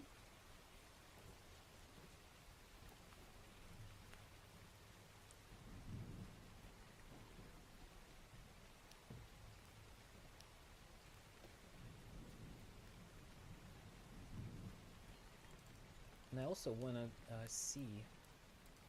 Let me go here. So this is I want to listen how it's actually pronounced one more time. When facing e4, if Black wants to imbalance the game and provoke White into unorthodox territory, then Black may play an opening as tricky as it is for non-Russian speakers to pronounce, the Alekhine Defense, or Alekhine, commonly referred to in some circles as the Alekhine for ease of... Alekhine. So, Alekhine or Alekhine? Alekhine. Yeah, I just want to remember not to be stupid next time when I pronounce it. So Alekhine or Alekhine? So Alekhine is more like you know, I guess like Turkish or what? Because there is a chemical called alkaline. So Alekhine, alkaline. It's easier for me to pronounce it Alekhine. The Alekhine Defense, or commonly referred to in some circles as the Alekhine for ease of reference. Alekhine. So.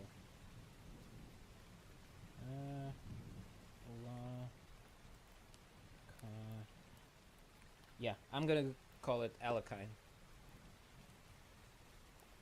Alekhine.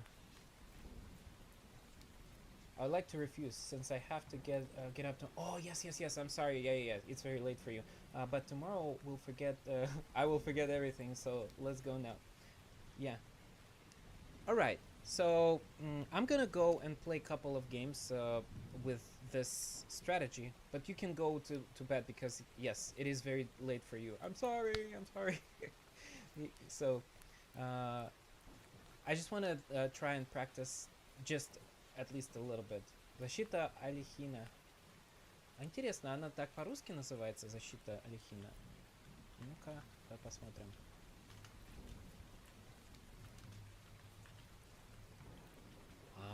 Да, по-русски так и называется. Александр. Алехин? Алехина. Защита Алехина. Подожди, так это ж если это ж, по-моему, Александр Алехин, нет?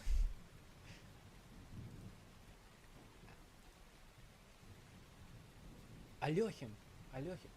What? No way! And he was just joking. He was just telling like it's very hard for us to pronounce. But this is Russian.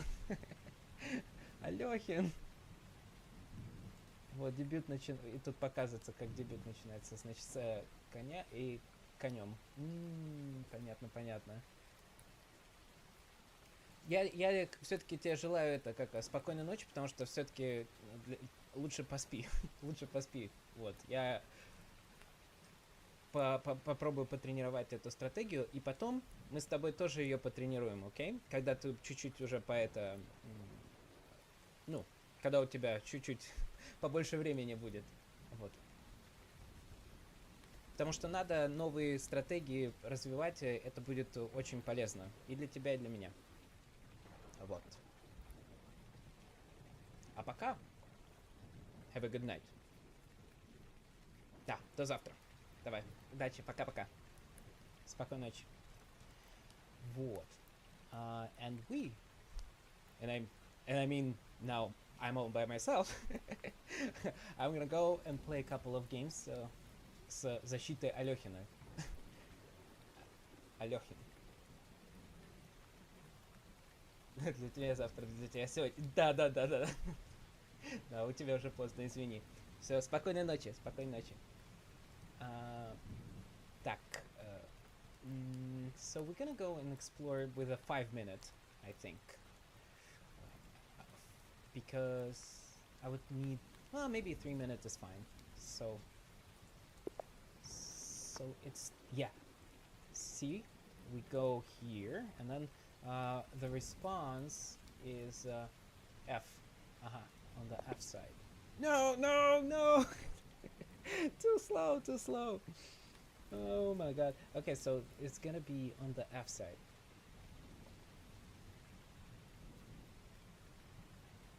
So I go here. Okay. Man. Okay, good.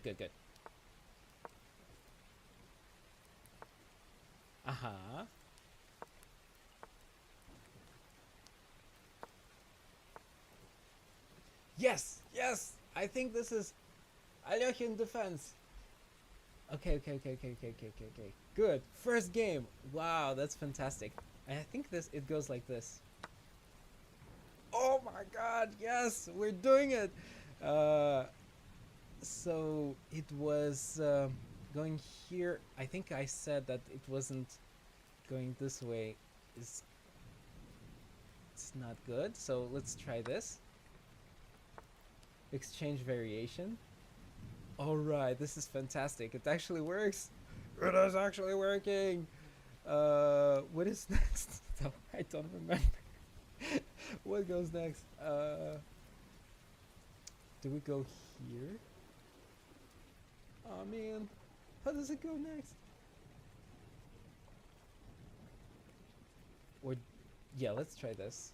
I don't know.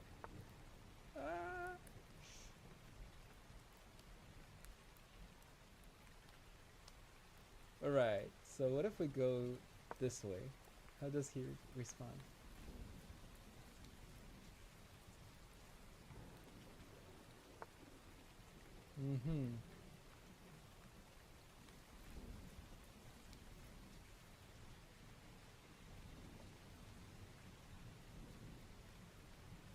So do we go this way, or do we retreat? I think we retreat here. All right. So after this, I'm just gonna go and play my own strategy, I guess, because I really don't have any other plans. And in this variation, it's actually you need to play castling to the other side. I'm just gonna go and do my other variation here after this. All right, so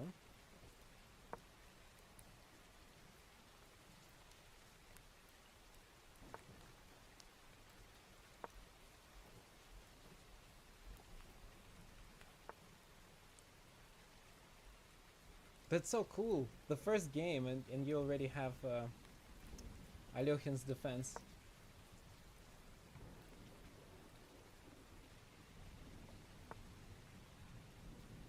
Mm-hmm.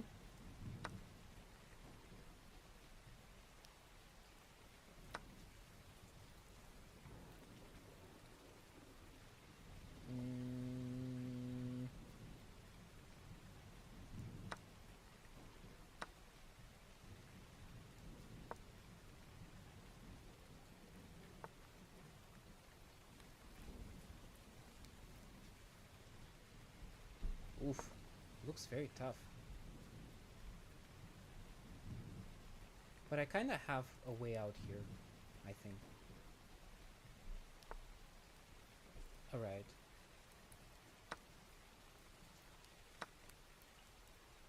Mm-hmm. I'm not too keen on exchanging, but it's kind of makes sense. So let me actually retreat. I'm gonna go and capture it. Mm-hmm.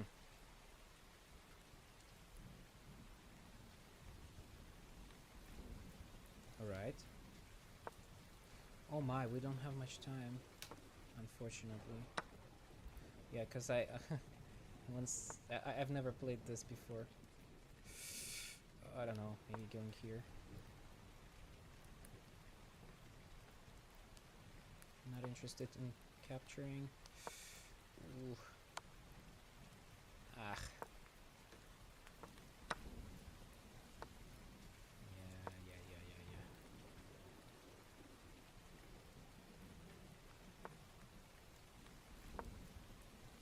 Maybe.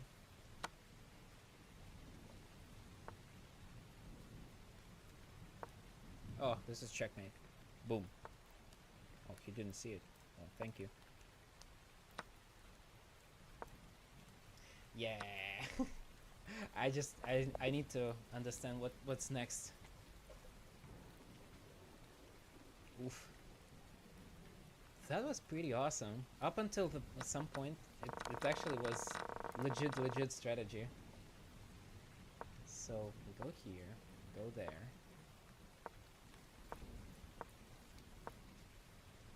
So this is Alekhine's Defense, 2 pawns attack. Normal variation, exchange variation. Then I did modern, Lazarn. Okay, and that was already incorrect move. I see. So I should have went. Let me check. Self-analysis.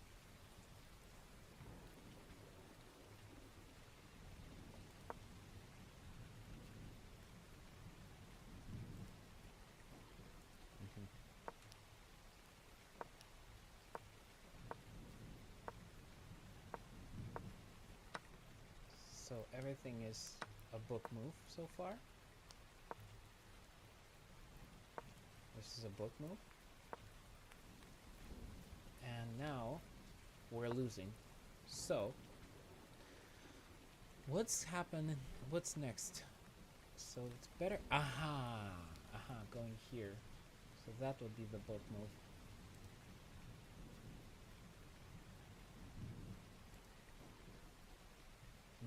Yes. I do remember that because we're gonna push the knight here at some point.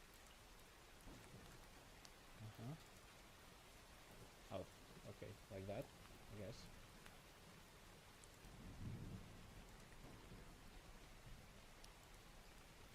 Okay, so at least I need to go up until this point, where I just block myself with a...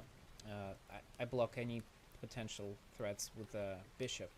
That would be a good start, because that's where I kind of tripped at the previous game. And also, I kind of need more time, I guess, because I just don't know. I I don't know this opening well enough to participate. So I'm gonna do one last game, but before I'm gonna go... take a second.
Alright.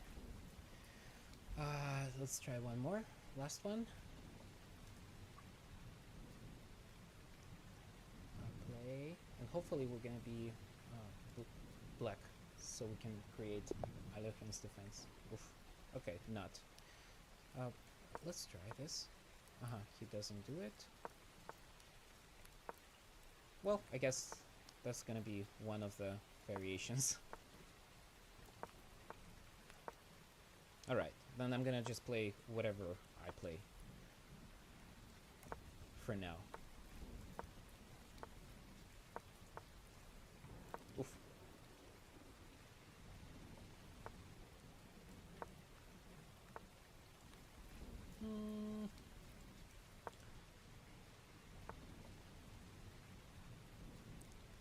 I wonder, maybe this is better. Then go like that. That. It's probably gonna capture with the knight. Not interested in this trade, so let me just go here with the idea of capturing this knight here, and then going and trying to maybe assault this bishop.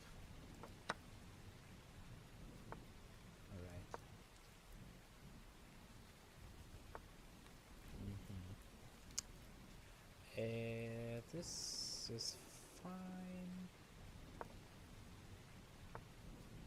As far as my concern, this is fine.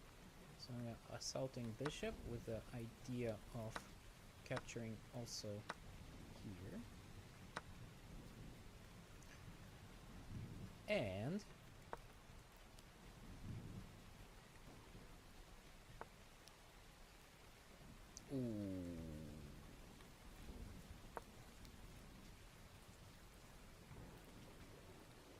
could go here. That's a possibility.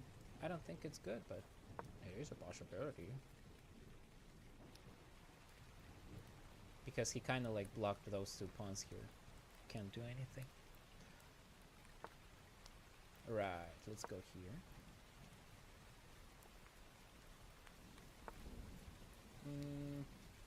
At this rate, I think like he could go here with the idea of kind of like checkmating me accidentally. Yeah, so I'm gonna just break it here.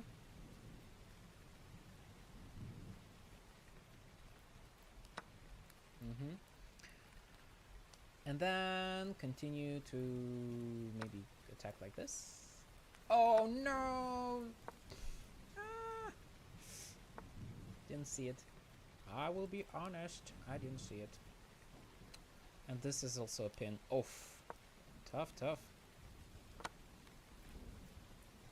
So if he goes here, we're gonna go this way? Let's try. Could go here. I don't know. Now it's tough. Man, I can't even check him. Alright.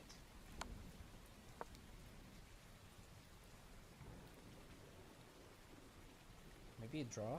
Maybe I can draw it?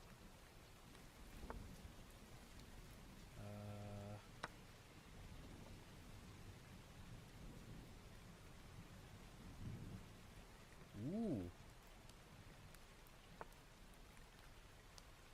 Ooh.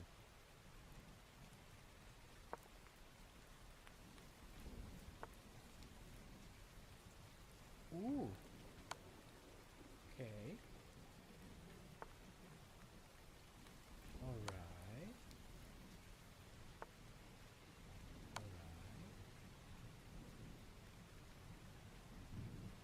Now, I should be careful here because obviously we don't want to get forked this way.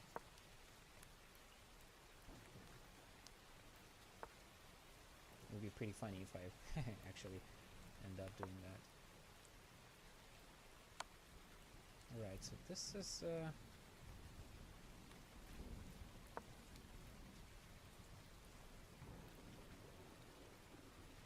am I dead yet?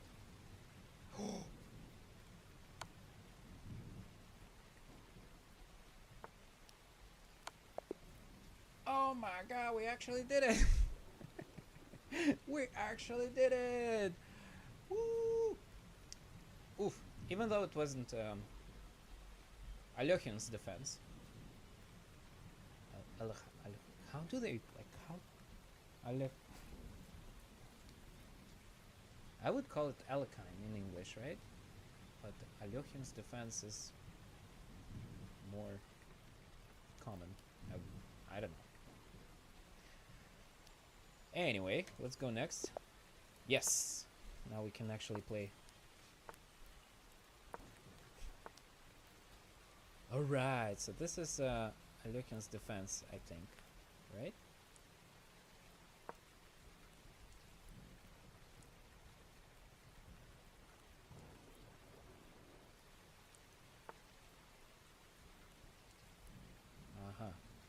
Now we go here.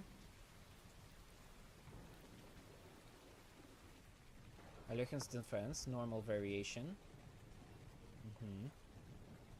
So I go here.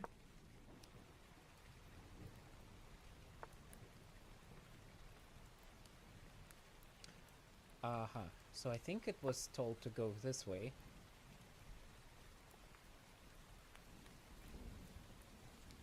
Because remember, like, we tried to do this kind of push, and it didn't seem to be the best solution for this, because we don't want to block our potential bishop's development.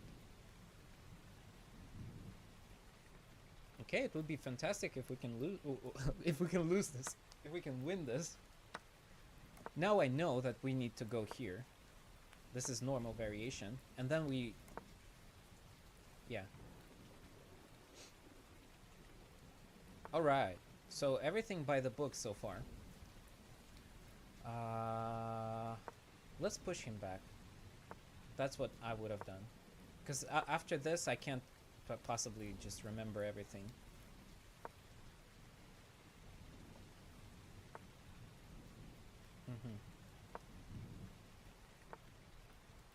Yes, yes, yes, we do remember that. How about I go here?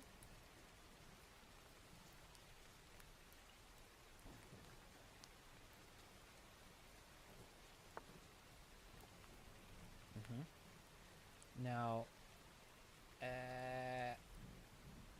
oof. Okay, so I kind of have to. He could actually capture here instead. Ooh, okay. Capturing here is also fine by me.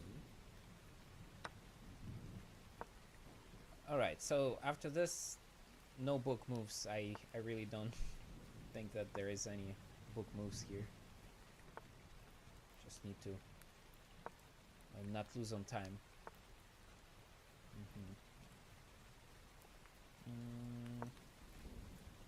Sure.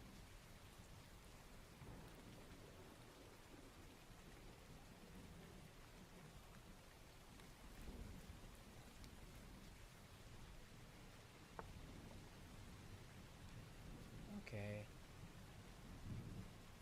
So let me just go this way. I see this. This is very potentially dangerous. It is very dangerous, really. So I need to kind of sacrifice this bishop.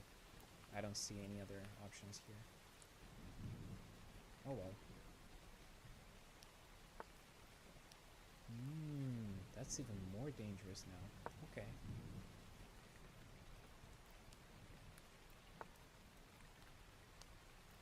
Alright, so now that I kind of sort of defend it, I could continue maybe pressing here. No, there's this guy right there. Oof, tough. Tough.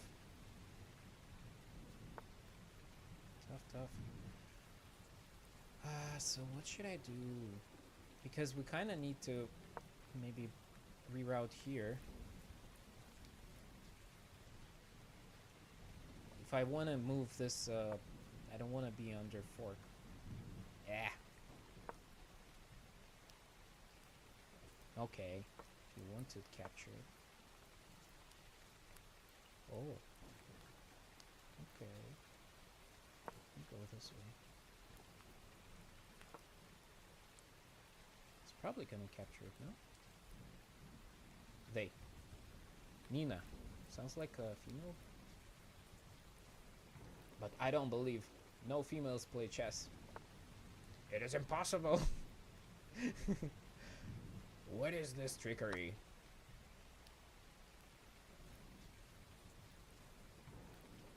A female playing chess? Impossible. So I guess I can actually go here.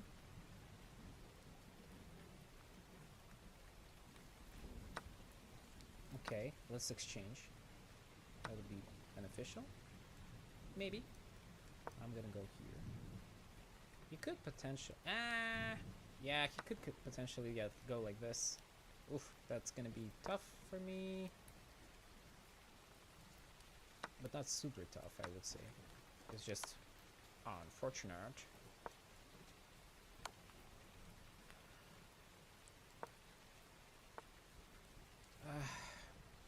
Can we not lose? Can we not lose without exchanging?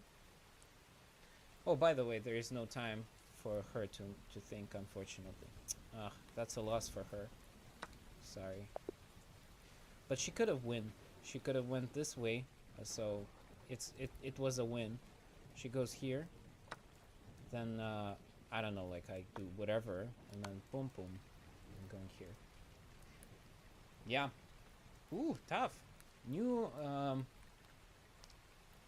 Alekhine's Defense is pretty tough to execute. So far, I'm doing terrible job.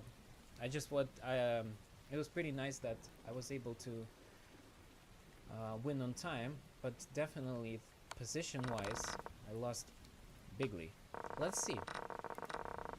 Let's analyze this, and that would be the end for today. Let's see. So we're gonna go. So far, everything is by the book, I believe.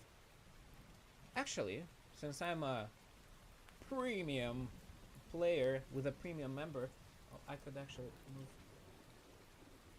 My huge apologies. Let's see, chat. Boom. I'm gonna move it here. And as a premium member, I could easily go and do a game review. Let us be taught by the power of... Oh my god, look at this. Almost entire game, she was winning. Oh, Nina, I'm so sorry for winning on time, but I mean, happens. Anyways, let's go.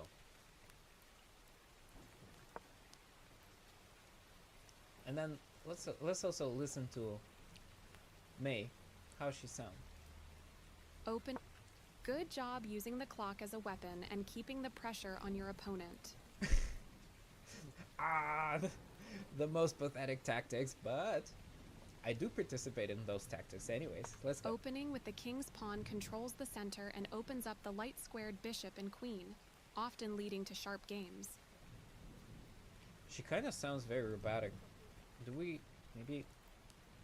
Opening with the king's pawn controls the center and opens up the light-squared bishop and queen, often leading to sharp games. Opening with the king's pawn controls the center and opens up the light-squared bishop and queen. Opening with the king's pawn controls the center. David, you're gonna be my man. I really like your voice. Queen, often leading to sharp games. His voice is more like, I would say, calm or relaxed, cause she's too aggressive. Like, May, you're too pushy. Yeah, let's go next. The Alekhine Defense hopes to provoke the move e4, e5, so that black can attack this advanced pawn later with d7, d6. So d7, d6. e5 attacks the knight and gains space in the center. Knight d5 relocates the attacked knight to the center. d4 takes space in the center and supports the e5 pawn. You should try to develop all of the pieces in the opening. Okay, so show me.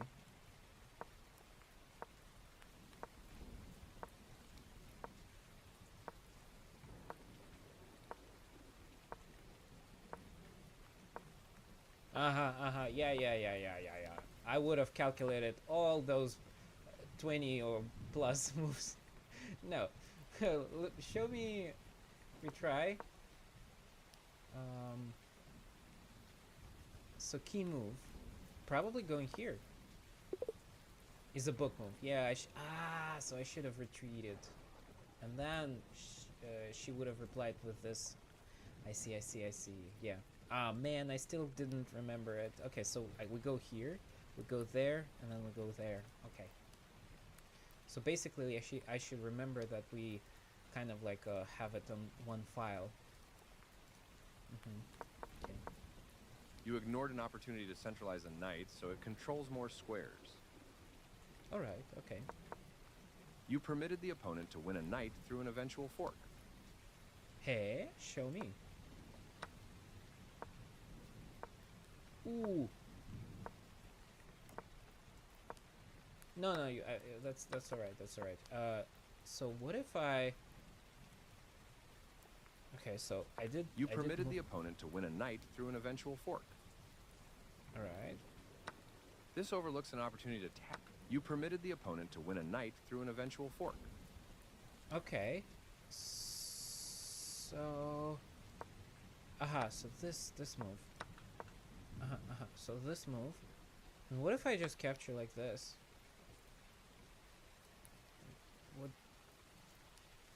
What is so bad about it?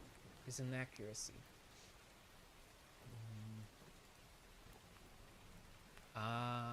With the potential attacks right there. Ooh, yeah. Okay, so I either lose a piece here. Alright, okay. Let's go to review back. Next. You permitted the opponent to win a knight through an eventual fork. This overlooks an opportunity to tactically win a knight. Oh, tactically. Like his pronunciation. Look at this. Tactically win a knight. Oh my god. I'm tactically losing. You ignored an opportunity to increase a bishop's scope by moving it to a better square. Going here. I see. You permitted the opponent to eventually win material.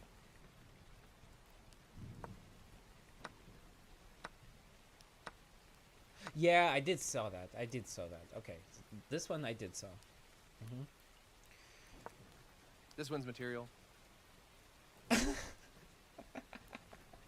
Did you hear that? That's so funny. Look at this. You permitted the opponent to... This wins material. He's like dunking. This one's material. That's it, bitch. This this one's material. Yes, this is the way. This captures. You captured back. This is the only good move. Recap. You mobile. This is Wait. the only good move. Recaptures from a previous move. You mobilized your knight, allowing it to control more of the board. The knight is kicked by a pawn. A good choice to move. The rooks can see each other now, allowing them. Your knight becomes more powerful by developing. This. You found a move to defend your knight. This permits the opponent to win a pawn through a fork. You missed an opportunity to win a pawn through a fork. This permits the opponent to win a pawn through a fork. Pawn for a fork. Let's see. Which one? Which one? Let me see. This one. Ah, come on. Who needs pawn when you're losing so much material? You missed an opportunity to win a pawn through a. This Got it, threatens got to win a queen through a fork. You fianchetto your bishop, placing it on a powerful diagonal. This misses an opportunity to develop a rook off its starting square.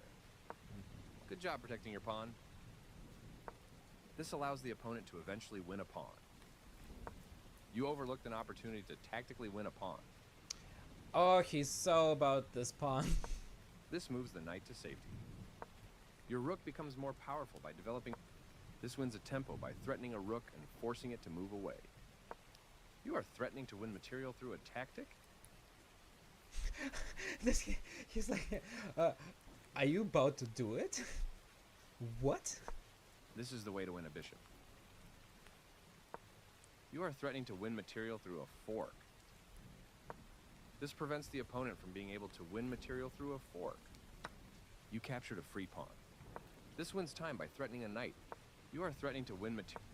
This misses an opportunity to win a tempo by threatening a knight. You trade off equal material. This overlooks a better way to recapture a piece. Huh. Okay. You ignored an opportunity to eventually win a pawn. He's so about all this pawn. Winning the entire, losing entire game, and he's like, yo, if you would have won this one pawn, everything would have turned back. Like, the entire game would have turned, in the tides would turn. Just win this pawn. Nice defensive move, protect. Capturing that pawn wins material. You permitted the opponent to force eventual checkmate. Ooh, checkmate. Let me see, actually. I didn't see. Probably going here? Is it? Yeah, going here. Ah, no. No. That shouldn't be... That shouldn't be it. Let's see. Check. And yeah. And this is a checkmate. Boom. Got it. Next. Be careful, your move loses a queen. This ignores a better way to win material by adding pressure to a pin piece. This ignores a better way to win material by adding pressure to a pin piece. What about me? I understand she was winning already. That's like, checkmate in a couple of turns. And we're still all about the queen. Let's see. Yeah, so see that there is like the evaluation right there shows basically that there's nothing I can do. Be careful, your move loses a queen. Well, be careful. I knew about it. I just didn't have much time to, think about anything better. Woof, okay. I think this is a great point to stop. It was fantastic. Fantastic opening. We're gonna go and practice it tomorrow. So tomorrow is Wednesday. Wednesday is for the win, W. Alright? So we're gonna go and do lots of W's with this specific strategy. Yep. And I think on that note, it makes sense to say goodbye. See you tomorrow. Thank you, everyone, specifically to Surprise, who could withstand this torture during the night. We were learning new material during the night, and it's pretty hard, but he's a student. He needs to get used to it. Anyway, good luck, everyone. Thank you for joining, and if you see this in VOD, thank you for viewing this as well. Hopefully we will bring more